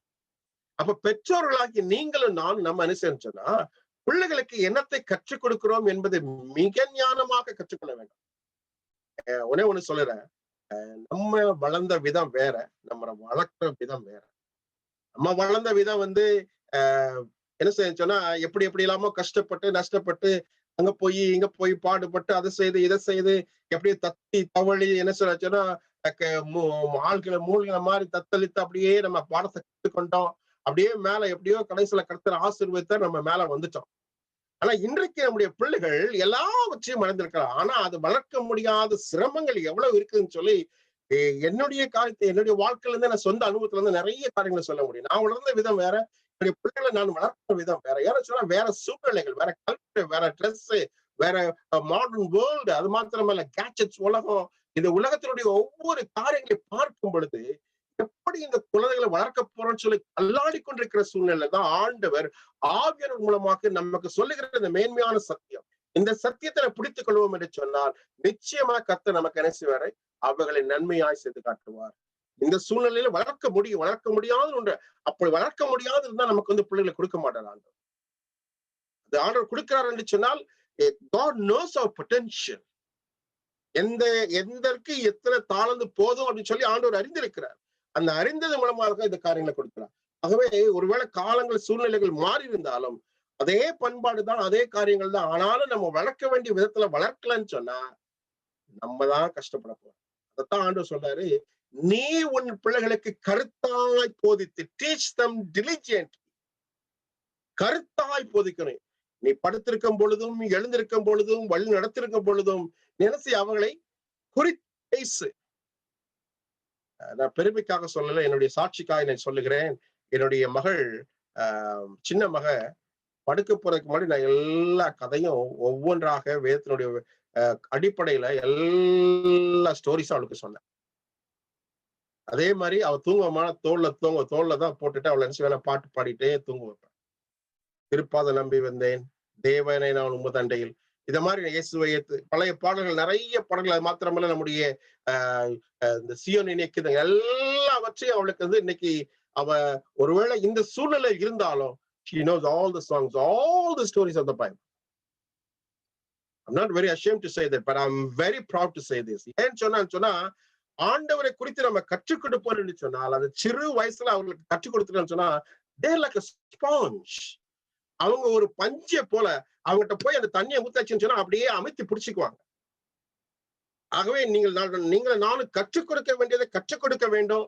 அவருக்கு சொல்லிக் கொடுக்க வேண்டியது சொல்லிக் கொடுக்கணும். சொல்லிக் கொடுக்கலன்னு சொன்னா நம்முடைய தப்பு. அதான் சொல்றாரு, நீ உன் பிள்ளைகளுக்கு என்ன செய்ய போதி. It's our responsibility to teach them. அவருக்கு சொல்லிக் கொடுக்க வேண்டியது நம்முடைய கடமை. ஏன்னு சொன்னா அந்த பெரிய பொறுப்பை ஆண்டவர் நமக்கு கொடுத்திருக்கார் பெற்றோர்களாகி நமக்கு. அதை நம்ம தவறணும்னு சொன்னா நம்ம பிள்ளைகளை கைவிட்டுட்டோம், அவங்களை வழி விலகி விட்டுட்டோம் அப்படிங்கிறது நம்முடைய பொறுப்பு. ஏன்னா ஆண்டவர் நமக்கு ஒரு பொக்கிஷத்தை கொடுத்திருக்கிறார். When the gift comes, it comes with very value. ஒரு பெரிய கிஃப்ட் நமக்கு கொடுக்கப்பட்டிருக்கிறோம். அந்த கிஃப்ட் வந்து நமக்கு கொடுக்கப்பட்டிருக்கிற அது வெகுமதி, வெகுமதி. அந்த வெகுமதியை நம்ம பாதுகாத்துக் கொள்ளணும்னு சொன்னா there is no sentimental behind. அதுதான் இல்லை அப்படின்னு சொல்லி நம்ம பார்க்கிறோம். அப்போ ஆண்டவர் சொல்றாரு, என்ன செய்யி, படுத்திருக்கும் பொழுதும் எழுந்திருக்கும் பொழுதும் நடக்கும் பொழுது கற்றுக்கொடு. கையை பிடிச்சி ஸ்கூலுக்கு கூட்டு போகும்போது சொல்லுங்க, படுத்திருக்கிற பொழுது சொல்லுங்க, எழுந்திருக்கும் பொழுது சொல்லுங்க. இது வந்து நமக்கு ஆண்டவர் கொடுக்கிற ஒரு ஆலோசனை. அதை நம்ம தவறவே கூடாது என்பதை நாம் அறிந்திருக்கிறோம். ஏன்னு சொன்னா ஆண்டவர் வந்து இந்த காரியத்தை என்ன சொன்னா இஸ்ரவேல் ஜனங்களுக்கு சொன்ன, நீ உன் பிள்ளைகளுக்கு சொல்லு, அது அவனுடைய பிள்ளைகளுக்கு சொல்லட்டும். அப்படி சொல்லும் பொழுதுதான் இந்த காரியங்கள் இருக்கணும். ரொம்ப மன வருத்தமான காரியங்க. இந்த யுகத்தில் வாழும் பொழுது ரொம்ப மன வருத்தம். என்ன மன வருத்தம்னு சொன்னா, இங்க இருந்து தான் நிறைய மிஷினரிஸ் போனாங்க, உலகம் எங்கும் போனாங்க. நிறைய தன்னுடைய தியாகத்தையும் குடும்பத்தையும், வில்லியம் கேரிலாம் அவர் 5 மாச குழந்தை கப்பல்ல போகும்பொழுது 5 மாச குழந்தை, அந்த குழந்தை இறந்து போச்சு, அடக்கம் பண்றதுக்கு இடம் இல்லை. அந்த வில்லியம் கேரியும் அவன் மனைவியும் அந்த 5 மாச குழந்தைய தூக்கி கடல்ல போட்டுட்டு போனாங்க. 5 மாச குழந்தை. அங்கேயும் போய் மனைவி சாகுற வரைக்கும் அவர் 5 வருஷம் இந்தியா விட்டு திரும்பவே இல்லை. ஆண்டவருக்கென்று ஊழியம் செய்தார். அப்படியெல்லாம் இந்த தேசம் இருந்துச்சு. ஆனா இன்னைக்கு என்ன தெரியுங்களா? They forgot to pass on to their children. அத அவருடைய பிள்ளைகளுக்கு சொல்லிக் கொடுக்க மறந்ததுனால இந்த தேசம் இன்னைக்கு சீர்கெட்டு இருக்கிறது. சில நேரம்லாம் யோசிப்போம், ஏண்டா அப்படின்னு சொல்லி. அப்படிப்பட்ட சூழ்நிலைகள் இந்த உலகத்திலே காணப்படுகிறது. ஆனாலும் அந்த சூழ்நிலைகள் மத்தியில் நம்முடைய பிள்ளைகள் காக்கப்படுகிறார்கள் என்று சொன்னால் நாம் சொல்லிக் கொடுக்கிற கற்றுக் கொடுக்கிற பாடம். Never, never, ever fail to teach your children. ஒரு காலகட்டத்தில் தயவு செய்து நீங்க என்ன செய்ய, உங்களுடைய பிள்ளைகளுக்கு கற்றுக் கொடுக்க மறந்தே விடாதீர்கள். அதுதான் இருக்கிறதுல பெரிய தப்பு. ஆணுடைய வார்த்தை நீங்கள் போதிக்க வேண்டியது அவருடைய கடமை, நம்முடைய கடமை. எனக்கெல்லாம் நல்லா ஞாபகம் இருக்குது, எத்தனை பேர் இங்க இருக்கிறேன்னு தெரியாது. நான் வந்து போர்டிங் ஸ்கூல்ல தான் படித்தேன். வேங்கூர்ல படித்தேன், பின்ன பிரகாசபுரத்துல படித்தேன், அப்புறம் வந்து குடியாறுல படித்தேன், அப்புறம் ஸ்பைசர்ல படித்தேன். எங்களுக்கெல்லாம் வந்து இன்னும் எனக்கு வந்து அந்த சின்ன வயசுல சொல்லிக் கொடுத்த எல்லா பாடல்கள் ஞாபகம் இருக்குது, எல்லா கோரஸ். அந்த கோரஸ் எல்லாம் வந்து இன்றைக்கு என்னுடைய வாழ்க்கையில மனப்பாட வசனம் அந்த காரியங்கள்லாம் இருக்குன்னு சொன்னா அதெல்லாம் வந்து எனக்கு என்ன சொன்னா அந்த காலகட்டத்துல கற்றுக் கொடுத்தது. அது இன்றைக்கு எனக்கு ஞாபகம் இருக்கு. ஆகவே never ever fail to teach your children. ஒரு காலம் மறந்துடாதீங்க. ஆண்டவர் நமக்கு சொல்லி லைன்ல நிக்கணும். மனப்பாட வசனம் சொல்லணும்னா சாப்பாடு கிடையாது. இன்னைக்கு நம்முடைய பிள்ளைகளை அப்படி வளர்க்கிறோமா? இல்லையே. அல்லது செய்யலாம், நீங்க நிறைய பெற்றோர், அது நல்லது. That's what God, அதுதான் கடவுள் நமக்கு சொல்ற ஒரு காரியம். அதான் இன்ஸ்ட்ரக்ஷன்ஸ். இரண்டாவது, அதே அவன் சரி கையின் மேல் அடையாளமாக கட்டிக்கொள்ளவும் அவைகள் உன் கண்களுக்கு நடுவாக ஞாபகக்குறியாக இருக்க கடவுது. எதை? கர்த்தர் கொடுத்த கமாண்ட்மெண்ட்ஸ், அவருடைய கற்பனைகள், அவருடைய கொடுக்கிற ஒவ்வொரு பவுண்டரி. அந்த பவுண்டரிக்குள்ளதான் நம்ம வந்து நம்ம குழந்தைகளை வளர்க்கணும். அந்த பவுண்டரியை விட்டு வெளியே வந்துட்டாங்கன்னு சொன்னா நிறைய எக்ஸ்போஷர். இன்றைக்கு இருக்கிற சூழ்நிலை எக்ஸ்போஷரை மாதிரி வேற இதே கிடையாது. They are very forward. our children are very forward. நம்ம தெரிஞ்ச நம்ம வந்து தெரியறதுக்கு 30 வயசு ஆச்சு, ஆனா அந்த 6 வயசுல எல்லாம் தெரிஞ்சிருது அந்த குழந்தைங்க. கேஜெட்ஸ்ல இருந்து இன்னைக்கு கேஜெட்ஸ் எல்லாம் வந்து அவங்ககிட்ட இருந்தா நம்ம நிறைய கற்றுக்கொண்டோம். ஜூம்ல எல்லாம் சில நேரத்துல வந்து இது செய்யணும் அதை செய்யணும்னு சொன்னா என்னுடைய பிள்ளைகளை கூப்பிட்டு சொல்லலாம், இது எப்படிமா போடுறது, இது அப்படி அளவுக்கு அவர்கள் they are just so forward. அவங்க அந்த அளவுக்கு முன்னேற்கிறாங்க. ஆனா ஆண்டு சொல்ற அந்த மத்தியில நிலசை அவர்களுக்கு கையின் மேல அடையாளமா கட்டு. இன்னைக்கு காப்பு போடுறாங்க, அதை போடுறாங்க, இதை போடுறாங்க, அது செய்யறாங்க, இது செய்யறாங்க. ஆண்டு சொல்றாரு, நீ அவர்களை கெட்டு கண்ணுக்கு நடுவுல குறிவாக இருக்கட்டும், அவர் ஞாபகமா இருக்க கிடையாது. வாலிப பிள்ளைகளுக்கு நீங்க சொல்லி கொடுக்க வேண்டியது நம்முடைய கடமை. அவர்களுக்காக முழங்கால் போட்டு 4 மணிக்கு எந்திரிச்சு ஜெபமணி அழுது, ஆண்டவரே என்னுடைய பிள்ளைகளை இந்த விதமாக வளர்க்க வேண்டும் என்பது எனக்கு ஞானத்தை தாரும், அறிவை தாரும் தகப்பனே, எனக்கு பலத்தை தாரும், சமாதானத்தை தாரும், ஆண்டவரே பொறுமையை தாரும் என்று சொல்லி நம்ம ஆண்டவரை நோக்கி ஜெபிக்கவில்லை என்று நமக்கு கொடுத்த அந்த பொறுப்பை நம்ம தவறிவிட்டோம். அட சொல்றாரு, அவைகளை உன் வீட்டு நிலைகளிலும் உன் வாசல்களிலும் எழுதுவாயாக. இதெல்லாம் நீ என்ன செய்ய, சுத்தி எழுதி வை. அவர்கள் கண்கள் பார்க்கும் பொழுது பார்க்கட்டும், காதுகள் கேட்கும் போது கேட்கட்டும், வாசிக்கும் போது வாசிக்கட்டும். அவளை சொல்லிக் கொடுக்க வேண்டியது நம்முடைய கடமையாக இருக்கிறது. It's a theory that we have to teach them. No matter what, என்ன வந்தாலும் சரி, என்ன காரியங்கள் இருந்தாலும் சரி, நம்ம சொல்லிக் கொடுக்க வேண்டிய காரியத்தை நம்ம என்ன செய்யணும், அவர்களுக்கு சொல்லிக் கொடுக்க வேண்டும் என்பதை ஆண்டவர் நமக்கு சொல்கிறார். மீண்டுமாக பார்க்கும் பொழுது நேரங்கள் காலங்கள் கடந்து போகுது. நிச்சயமாக ட்ரெயின் யுவர் சைல்ட்.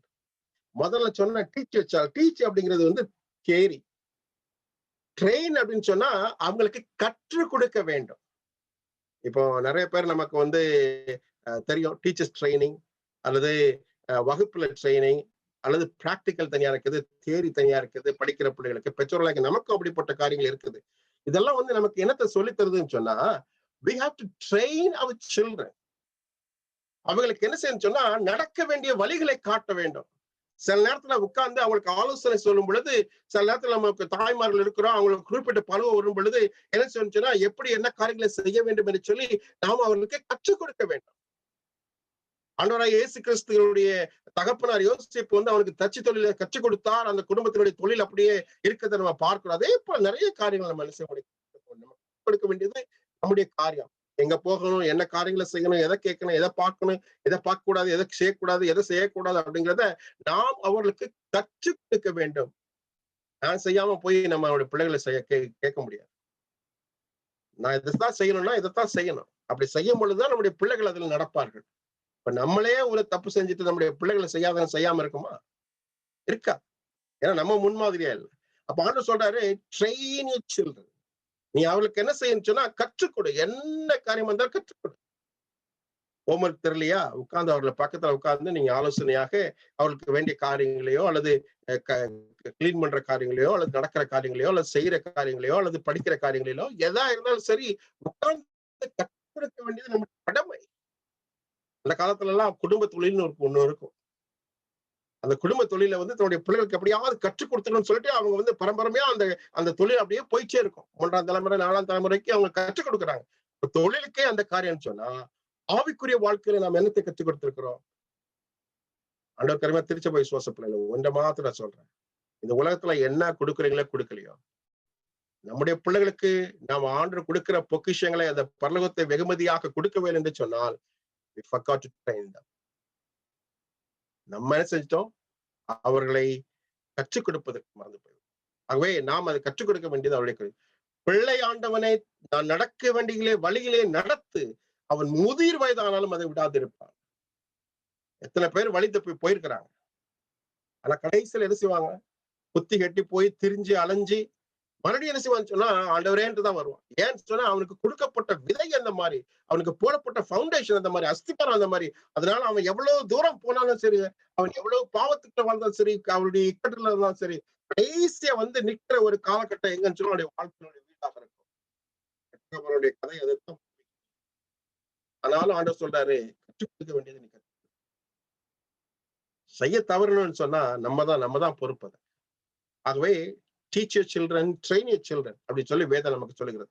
அது மாத்திரமல்ல, when you love them, you care enough for them to discipline them. அததான் நம்ம வேதத்துல வேத வாசிப்பாய் வாசிக்க கேட்டோம். ஏன்னு சொன்னா யாரு தன்னுடைய பிள்ளைகளை நேசிக்கிறாரோ அந்த பிள்ளைகளை பெற்றோராகிய நாம் சிக்ஷிக்கிறோம். ஏன் என்று சொன்னால் அவைகளுடைய பிள்ளைகளுடைய சரிதான வழிநடத்தல் நம்முடைய கையில் இருக்கு.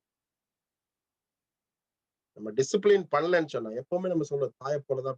நேரத்துல சொல்லுவாங்க நம்ம ஊர்ல, உங்க வீட்டுல உன்னை எப்படி வளர்த்தாங்களோ தெரியல, அதனாலதான் நீங்க வந்து இந்த தவறு எல்லாம் செஞ்சுக்கிட்டு இருக்கிற அல்லது இந்த பாறையில செஞ்சு.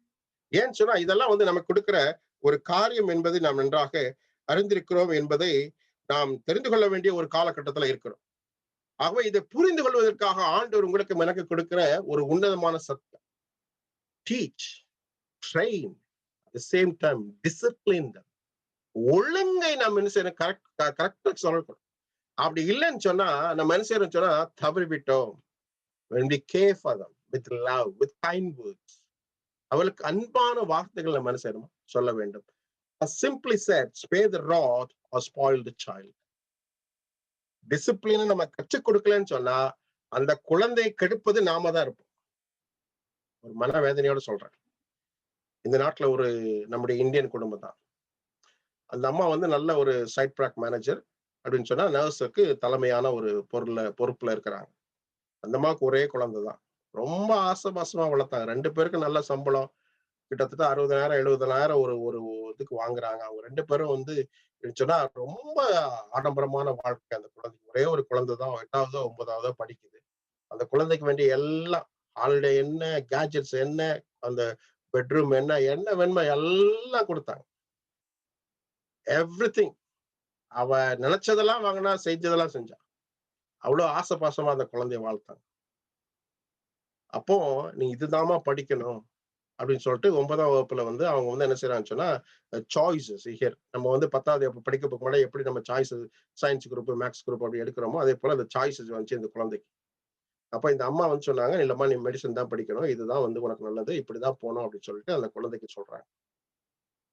இந்த குழந்தை அதை ஏற்றுக்கொள்ளாம இப்போ என்ன செஞ்சுட்டான்னு சொன்னா, ஒரு லெட்டர்ல எழுதி போலீஸ்ட்ட கொடுத்துட்டான். இந்த மாதிரி என்னுடைய பெற்றோர்கள் வந்து ரொம்ப என்னை வந்து கட்டாயப்படுத்துறாங்க, இதுதான் படிக்கணும், இதுதான் செய்யணும்னு சொல்லிட்டு. வித்தின் 2 weeks அந்த போலீஸ் வந்து சோசியல் ஒர்க்கரை வச்சு அந்த குழந்தைய தூக்கிட்டு போய் என்ன செஞ்சாங்கன்னு சொன்னா, ஃபோஸ்டர் கேர், அதாவது இங்க வந்து பெற்றோர்களை விட்டுட்டு இன்னொருத்திட்ட போய் வாழணும். ஒரு குடும்பம் ஹாஸ்டல் மாதிரி இருக்கும், அந்த ஹாஸ்டல்ல போய் வாழணும். அதான் ஃபோஸ்டர் குடும்பம். என்ன மனவேதனை! அந்த அம்மா எனக்கு டிப்ரெஷன், அந்த ஐயா எனக்கு டிப்ரெஷன். என்ன பண்றதே தெரியல, திகைக்கிறாங்க, அழுறாங்க, விழுறாங்க, கதறாங்க. அவங்க செய்ய முடியாததெல்லாம் செஞ்சு பார்க்கறாங்க. அவங்கள கூப்பிட்டு பேசுறாங்க, இவங்கள கூப்பிட்டு பேசுறாங்க. போலீஸ் தரவே மாட்டேன்ட்டாங்க. தேவனுக்கு அருமையான விசுவாச பிள்ளைகளே, இது என்னோட ஒருவேளை அந்த குடும்பத்தினுடைய வாழ்க்கையா இருக்கலாம். இது நம்ம தூரத்துக்கு வர்றதுக்கு எவ்வளவு நேரம் ஆகும்? So discipline our children. நம்முடைய குழந்தைகள் நம்ம என்ன செய்யணுமா? அதை கற்றுக் கொடுக்க வேண்டும். சரி, the importance of knowing the ways of misbehavior or just the right behaviors. நம்ம அவங்களுக்கு வந்து என்ன செஞ்சோம்னா, ஒரு எப்படி அவங்க மிஸ்பிஹேவ் பண்றாங்க, ஏன் தவறா சில பிள்ளைகள் நடக்குது அப்படின்னு சொன்னா, their attention, the revenge, the power, the feelings. இதெல்லாம் வந்து நம்முடைய அது உணர்வு என்ன அப்படிங்கிறப்ப அவங்களுக்கு வேண்டிய என்ன அட்டென்ஷன், அது மட்டும் இல்ல அவங்க எதிர்ப்புறையாக சொல்லுகிற ரிவெஞ்ச் அல்லது பவர் அல்லது ஃபீலிங்ஸ் ஆர் இன்அடிக்குவேட் ஃபீலிங்ஸ், இதெல்லாம் உட்கார்ந்து நம்ம ஆலோசனை பண்ணோம்னு சொன்னா, நம்ம என்ன we have to build a positive relationship with the child. நம்ம குழந்தைகிட்ட நம்ம என்ன செய்யணும், ஒரு பாசிட்டிவ் ஆட்டிடியூட், நம்ம வந்து ஒரு ஒரு ஒரு ஒரு ஒரு நல்ல விதமான ஒரு ரிலேஷன்ஷிப், நம்மளுடைய உறவை மேற்கொள்வதற்கு. என்னுடைய குழந்தை வந்து என்ன நம்பணும், எங்க போயிட்டு வந்தாலும் அந்த குழந்தை வந்து நான் இங்க போயிட்டு வந்தோமான்னு சொல்லணும். அந்த அளவுக்கு நம்ம ட்ரஸ்ட்டை உருவாக்கணும், நம்பிக்கையை உருவாக்கணும். உருவாக்கலன்னு சொன்னா, பயத்தை மட்டும் வச்சிருந்தான்னு சொன்னா, அந்த பயத்துல என்ன செய்ய அந்த குழந்தை வந்து உண்மையை பேசாது, பொய்ய சொல்லிடும். எங்க அம்மா அடிப்பாங்க திட்டுவாங்கன்னு சொல்லிட்டு பொய் சொல்லிட்டு, அப்படி இல்லை, எங்க அம்மா சொன்னாலும் அதை கேட்பாங்க, எங்க அப்பா இது சொன்னாலும் கேட்பாரு. அப்படிங்கிற உறவை நம்ம உருவாக்கலன்னு சொன்னா, அந்த ட்ரஸ்ட்டை நம்ம உருவாக்கலன்னு சொன்னா, we are spoiling them. அது மட்டும் இல்ல, ஒரு பயத்தை தான் வச்சிருக்கிறோம். அந்த பயம் வந்து என்ன சொன்னா, நாளைக்கு பொய்யையோ காரியங்களையோ செய்யறதுக்கு என்ன செய்யணும்னு சொன்னா வழிவகுத்துரும். ஆகவே ஆல்வேஸ் பில்ட் a relationship. நம்மளை வந்து அவங்க வந்து ஒரு ஃப்ரெண்டு மாதிரி பார்க்கணும். அதே சமயத்தில் there is a limit as parents. at the same time அதே மாதிரி என்ன செய்யணும்னு சொன்னா, அந்த உறவை நம்ம என்ன செய்யணும், பாதுகாத்துக் கொள்வோம். பாதுகாக்கலன்னு சொன்னா நம்முடைய குடும்பத்தில் நமக்கு என்ன செய்யாது, சமாதானம் இருக்காது. அதைத்தான் நம்ம வந்து சொல்றப்பா. So what is discipline about and what discipline is not about? Discipline அப்படின்னு சொன்னா என்ன, டிசிப்ளின் அல்லாதது என்ன அப்படிங்கறது வந்து நமக்கு சொல்லுகிற ஒரு காரியம் என்னன்னு சொன்னா, டீச்சிங் தம். நான் முதல்ல சொன்ன மாதிரி டீச்சிங் தான், அவர்களுக்கு கற்றுக் கொடுக்க. செட் பவுண்டரிஸ், இதுதாமா அப்படின்னு சொல்லி நமக்கு என்ன செய்யணும்னு சொன்னா, இங்கதான் போகணும், இங்கதான் வரணும், இதைதான் செய்யணும், இதைதான் செய்யணும் அப்படின்னு சொல்லி நமக்கு வந்து அவங்களுக்கு வந்து ஒரு காலகட்டத்தை வச்சிடணும். அவங்களுக்கு சுதந்திரம் கொடுக்கணும். அந்த சுதந்திரத்திலே நம்ம என்ன செய்யணும் சொன்னா, அவர்களுக்கு இதுதான் அப்படிங்கறத நம்ம என்ன செய்யணும், வச்சிடணும். அது மாத்திரமல்ல, கரெக்டிங் தம். தப்பு செய்யும் பொழுது அவளை தட்டி கேட்கலன்னு சொன்னா, நம்ம என்ன செஞ்சோம், அதுக்கு ஆமுன்னு சொல்லட்டும். அதை வந்து நம்ம ஆமுன்னு சொன்னதுனால அடுத்த தடவை துணிகரமா செய்ய ஆரம்பிச்சோம்.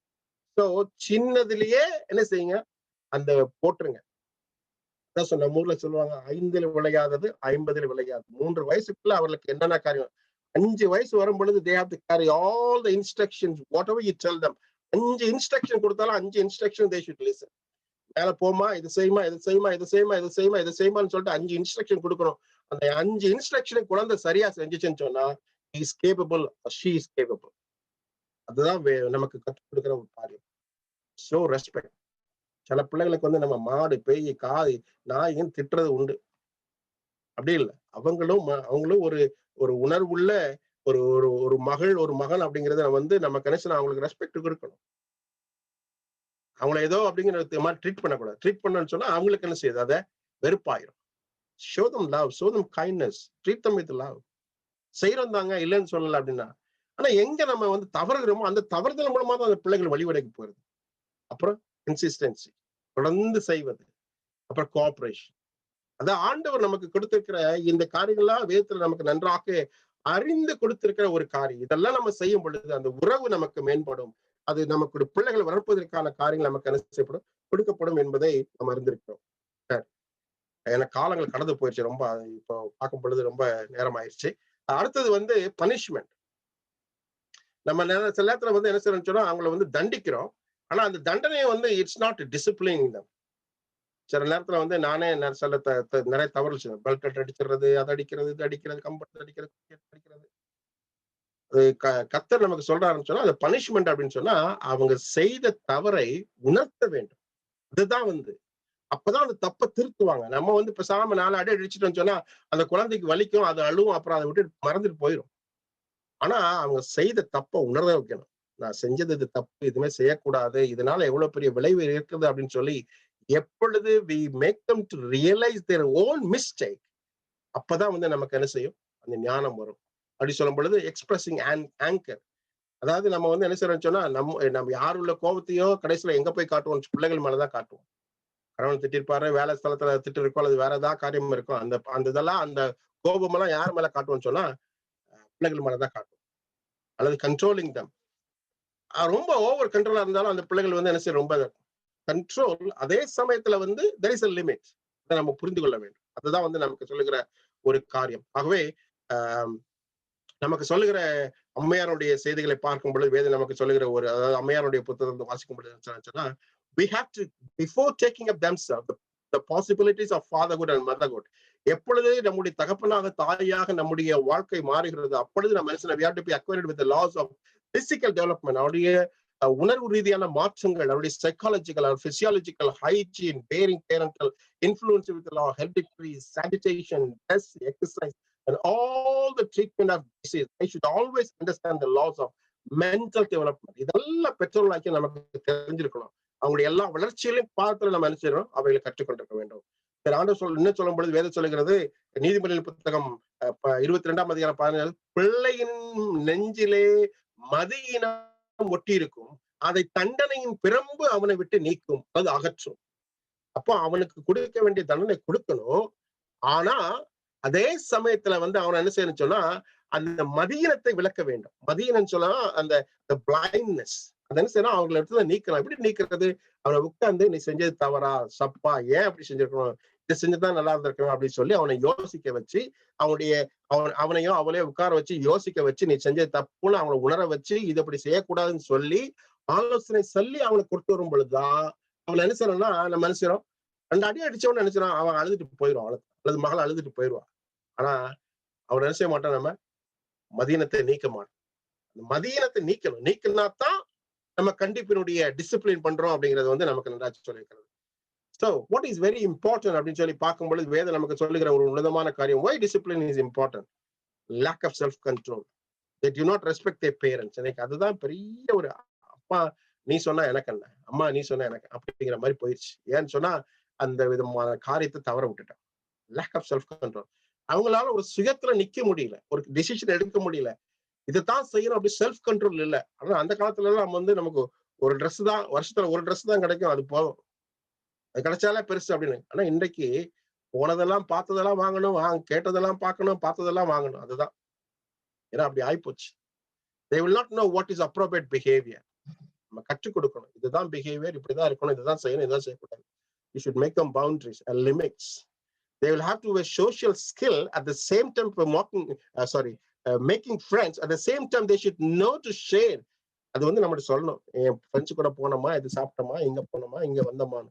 அதை ஒழிச்சிட்டாங்க அப்படின்னு சொன்னா அதுல வந்து ஏதாவது விளைவுகள் நமக்கு வந்து நிறைய காரியங்கள் மாறுகிறது. நான் சொல்லிட்டே போல நிறைய காரியங்கள் நமக்கு இருக்கிறது. அதனால கர்த்தர் நமக்கு இந்த காரியங்களை வைத்திருக்கார் என்பதை நம்ம நன்றாக இருந்திருக்கோம். சரி, அடுத்ததா பார்க்கும் பொழுது மேலும் சொல்லும் பொழுது வேதம் இன்னும் நமக்கு சொல்லுகிற ஒரு காரியம் என்னன்னு சொன்னா, கடற்கடன்னு சொல்லிட்டு நான் போயிடுறேன். ஏன்னு சொன்னா நமக்கு நேரங்கள் ரொம்ப கடந்து போச்சு, நான் யோசிக்கவே இல்லை, இவ்வளவு நேரம் போச்சு.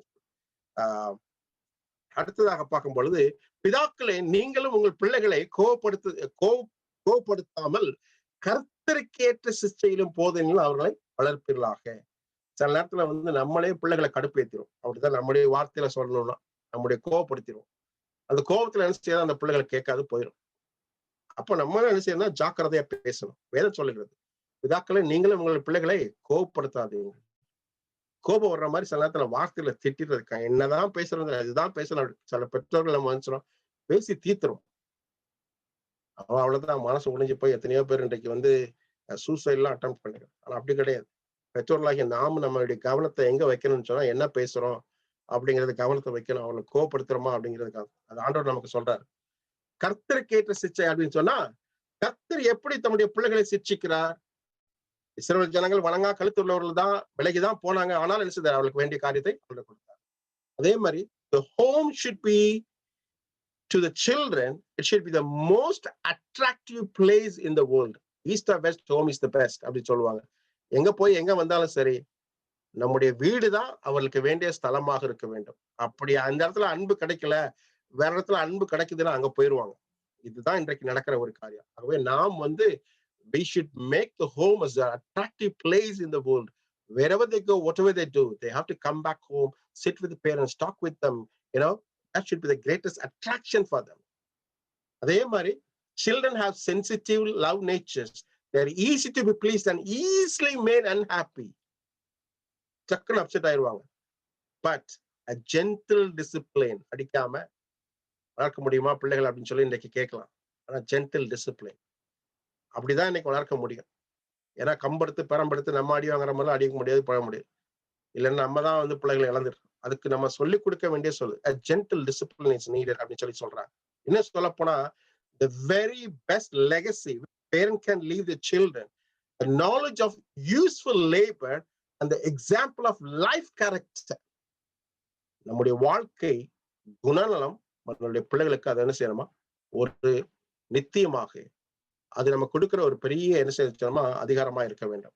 By such a life they show the true value of money that is only be appreciated for the good that will accomplish in revolving their own wants and necessities. இன்றைக்கு ரெண்டு காரியத்தை நம்ம கற்றுக் கொடுக்கிறோம். wants and necessities. எது தேவை, எது luxury. Mobile தேவை, நெசசிட்டி. ஒரு ஐபோன் 11 தான் வேணும், 12 தான் வேணும் அப்படின்னா அது லக்ஸரி. அப்போ நம்ம புரிஞ்சு அந்த பிள்ளைகளுக்கு கற்றுக் கொடுக்கணும். வேல்யூ ஆஃப் த மணி, காசு எங்க இருந்து வருது, எவ்வளவு கஷ்டப்படுறோம், அதுல எப்படி நம்ம அது வாங்க முடியும், எது வாங்க முடியாது அப்படிங்கிறது குடும்ப சூழ்நிலையை பிள்ளைகள் புரிந்து கொள்ள வேண்டும். அப்படி நம்ம சொல்லிக் கொடுக்கலன்னு சொன்னா, கற்றுக் கொடுக்கலன்னு சொன்னா நம்ம தான் தவறிட்டோம். ஆகவே நம்ம மனுஷன் அவைகளை கற்றுக் கொடுக்க வேண்டும் என்பது கர்த்தர் நமக்கு சொல்லுகிற ஒரு காரியம். அடுத்ததா சொல்லும் பொழுது கடைசியாக இது வேதம் நமக்கு உங்களுக்கும் எனக்கு சொல்லுகிற ஒரு காரியம். தேவன் இவர்களை யாவும் நமக்கு கற்றுக் கொடுத்திருக்கிறார். ஆகவே teach them, train them, at the same time mold them, create them in a shape of godliness. நிறைய காரியத்தை சொல்லிட்டே போலாம், எனக்கு நேரங்கள் இல்லை. ஆகவே இவைகளை சொல்லி நான் முடிக்க வேண்டும் என்று ஆசைக்கிறேன். ஆகவே கர்த்தர் நம்ம கொடுத்திருக்கிற இந்த திட்டத்தை வைத்து நம்முடைய பிள்ளைகளை சத்தியத்துல வளர்ப்போம். எது இருக்குதோ இல்லையோ சத்தியத்தை கொடுத்துருங்க. இந்த உலகத்திற்கு வேண்டிய எல்லா காரியங்களும் ஆண்டவர் ஆட்டோமேட்டிக்கா கொடுத்துருவார். சத்தியத்தை கற்றுக்கொண்ட பிள்ளைகள் முற்றுமாக மாறுவார்கள். அப்படிப்பட்ட ஆசீர்வாதங்களை கர்த்தர் உங்களுக்கு எனக்கு தருவாராக. ஆமென். பாஸ்டர் மாணிக்கம் ஜேக்கப் அவர்களுக்கு திருச்சபையின் சார்பாக மனமார்ந்த நன்றி தெரிவித்துக் கொள்கிறேன். அருமையான ஒரு ஆலோசனையை வேதாகமத்திலிருந்து நமக்கு பகிர்ந்து கொண்டார். உண்மையிலே அவர் சொன்ன ஒரு காரியம் என்னன்னு சொன்னா, நம் வளர்ந்த விதம் வேற, வளர்க்கப்பட விதம் வேறையா இருக்கிறது. இன்றைக்கு பல உதாரணங்கள் எடுத்துக்கொள்ளலாம். வேதாகமத்தில் உள்ள உதாரணத்தையும் சரி, நம்முடைய தினசரி வாழ்க்கையில் உள்ள உதாரணங்களும் சரி, இன்றைக்குள்ள பெற்றோர்கள் பிள்ளைகளுடைய உறவு எப்படிப்பட்டதா இருக்கிறது. இன்னைக்கு சிச்சிக்கும் பொழுது அதனுடைய விளைவுகள் தாறுமாறா இருக்கிறது. ஆனால் இருந்த போதிலும் அன்பானவர்களே, இந்த ஆலோசனைப்படி நமக்கு சற்று முன்பாக பகிர்ந்து கொண்ட போதகர் மாணிக்கம் ஜேக்கப் அவர்கள் மிகுந்த நன்றி தெரிவித்துக் கொள்ள கடமைப்பட்டிருக்கிறோம். இப்படிப்பட்ட ஒரு ஆலோசனைகள் நீங்கள் கற்றுக்கொள்ளலாம். ஆனா அன்பானவர்களே, நிஜ வாழ்க்கையில படித்தவைகளே காட்டிலும் நம்முடைய அனுபவ ரீதியில அது வேற மாதிரி தான் போய்கொண்டிருக்கிறது. இந்த தினத்துல நமக்கு இப்ப போன்ற ஒரு ஆலோசனைக்கு நமக்கு கொடுத்ததுக்காக கர்த்தரை நான் சோத்தரிக்கிறேன். இவ்வேளையிலே நாம் பாஸ்டர் மாணிக்கம் ஜேக்கப் அவர்கள் ஆசீர்வாத ஜெபத்தையும் இறுதி ஜெபத்தையும் ஏறெடுக்கும்படி தாழ்மொழி கேட்டுக்கொள்கிறேன். நாம் யாவரும் ஒரு கணம் தலை தாழ்த்தியிருந்தால் நாம் ஜெபத்துக்குள்ளாய் கடந்து போகலாம். இந்த கூட்டத்தை ஒரு முடிவு கொண்டு வருவோம். ஜெபம் செய்வோம். மகா உன்னதங்களில் வாசமா இருந்து பூமியின் மண்மக்களை கண்ணோக்கி பார்க்கிற அருமை தகப்பனே, இந்த அருமையான வேலைக்காய் நன்றி செலுத்துகிறோம். ஆண்டவரே, நீர் உங்களுடைய வேத வசனங்கள் மூலமாக நீர் எங்களுக்கு கொடுத்த ஆலோசனைக்காய் முக்கடான கூடி சோஸ்திர தகப்பனே. பிள்ளைகள் கிடைப்பது எத்தனை ஆசீர்வாதம், எத்தனை பாக்கியம், எத்தனை மேன்மை, எத்தனை சந்தோஷம் தகப்பனே. இந்த உலகத்துல வாழுகிற எங்களுக்கு இப்படி பெரிய பொக்கிஷத்தை கொடுத்திருக்கிறார், அது பொறுப்பினையோடு கொடுத்திருக்கிற தகப்பனே. நீர் வரும் பொழுது இந்த பிள்ளைகளை நாங்கள் பரலோகத்திலே கொண்டு வந்து ஆண்டவரே நீர் எங்களுக்கு கொடுத்த அந்த அருமையான கற்பத்தின் கனிகளை உடைய சமூகத்தில் ஒப்புக் கொடுக்கிறோம் என்று சொல்லி தேவனுக்கேற்ற செய்கிறோம். தேவனுக்கேற்ற ஊழியத்திலும் சத்தியத்திலும் சபையிலும் உண்மையும் உத்தவமாய் ஜீவிக்க வளர்க்க தேவனே எங்களுக்கு வேண்டிய ஞானத்தையும் அறிவையும் கல்வியும் எங்களுக்கு தாரும் தகப்பனே. உண்மையில்லாமல் இடத்துல போவோம் ஆண்டவரே. உங்களுடைய பிள்ளைகளாய் எங்களுக்கு அந்த வேண்டிய குணலட்சங்களை நாங்கள் அதை பிரதிபலிக்கவும், எங்களுடைய பிள்ளைகள் அதை கற்றுக்கொள்ளவும், அதற்கேற்றவாறு நாங்கள் வாழ தேவனை கிருபை செய்யும். எல்லாவற்றுக்கும் மேலாய் தகப்பனே உங்களுடைய சமூகத்தில் எங்களை முற்றுமாய் தாழ்த்துகிறோம், ஒப்புக் கொடுக்கிறோம். ஒருவேளை குற்றங்கள், பாவங்கள், மீறுதல்கள், உமக்கு விரோதமான செயல்கள், சிந்தனைகள், வைராக்கியமான காரியங்கள் இருக்கும் என்று சொன்னார். ஒரு விசை தயவாக மன்னித்து பெருக்கமாய் ஆசீர்வதித்து முதுபலத்தோடு உங்களுடைய பாதத்திலே எப்பொழுது இருக்க தேவன் கிருபை செய்ய வேண்டுமாய் எங்கள் மீட்பெரும் எங்கள் இரட்சகருமாகிய இயேசு கிறிஸ்துவின் இன்ப நாமத்திலே நாங்கள் ஜெபிக்கிறோம் எங்கள் ஜீவன் உள்ள நல்ல தகப்பனே. ஆமென் ஆமென். என் ஆத்துமாவே கர்த்தரை ஸ்தோத்திரி, என் முழுவலுமே பரிசுத்த நாமத்தை ஸ்தோத்திரி. என் ஆத்மாவே கர்த்தரை ஸ்தோத்திரி. கர்த்தர் செய்த சகல உபகாரங்கள் எல்லாம் மறவாதிருங்க. ஆமென். ஆசீர்வாதத்தை சொல்லின்னு பார்த்தா கர்த்தராகிய இயேசு கிறிஸ்துவின் கிருபையும் பிதாவாகிய தேவனுடைய அன்பும் பரிசுத்த ஆவியின் சிநேகம் எடுத்துக்கிறோம். விசேஷமா இந்த இடத்துல வந்து கலந்து கொண்ட ஒவ்வொரு பிள்ளைகளோடும் கேட்ட வசனத்தோடும் உடைய சத்தியத்தோடும் இன்றும் என்றும் சதா காலம் இருப்பதாக. ஆமென் ஆமென். நன்றி நன்றி பாஸ்டர் மாணிக்கம் ஜேக்கப் அவர்கள் நமக்கு கொடுத்திருக்கிற இந்த நேரத்துக்காக தேங்க்யூ பாஸ்டர். கர்த்தர் உங்களை ஆசீர்வதிப்பாராக. இந்த வேலையை நாம் அறிவிப்பு கடந்து போய் இந்த கூட்டத்தை ஒரு முடி கொண்டு வருவோம். பிரதர் எட்வர்ட் அவர்கள் அறிவிப்பு செய்வார். தேவனுடைய நாமத்துக்கு மகிமை உண்டாவதாக. பாஸ்டர் மாணிக்கம் அவர் வந்து ரொம்ப அழகா ஆலோசனைகள் சொன்னார். பிள்ளையாண்டவனை நடக்க வேண்டிய வழியில் நடத்த அவன் முதிர் வயதிலும் அதை மறவாதிருப்பான் அப்படின்னு சொன்னாரு. நம்ம சொல்லி கொடுக்கறத மாத்திரம் இல்ல, ட்ரைனிங் பண்ணணும், அதுக்கு நம்ம தான் உதாரணமா இருக்கணும் அப்படின்னு நிறைய ஆலோசனைகள் நிறைய சொல்லிக்கிட்டே போனாரு. இது ஒரு நாள் சொல்லி கொடுக்குற ஆலோசனைகள் கிடையாது, நிறைய நாட்கள் பண்றதுதான். நமக்கு அழகா அதை எப்படியோ எல்லா காரியத்தையும் சொல்லி முடிக்கணும்ட்டு எல்லாத்தையும் சொல்லிட்டாரு. இது கொஞ்சம் நேரானாலும் பரவாயில்ல, ரொம்ப நல்லா இருந்தது. இந்த ஆலோசனைகள்லாம் நமக்கு தேவை. இன்னைக்கு நம்ம பிள்ளைங்க எல்லாம் எப்படி வழி விலக்கி போயிருக்காங்க அப்படின்னு, கிறிஸ்தவ குடும்பத்துல நம்ம குடும்பத்துல பிள்ளைங்க எல்லாம் எப்படி போயிட்டு இருக்காங்கன்னு நமக்கு தெரியும். விசேஷமா வெளிநாட்டுல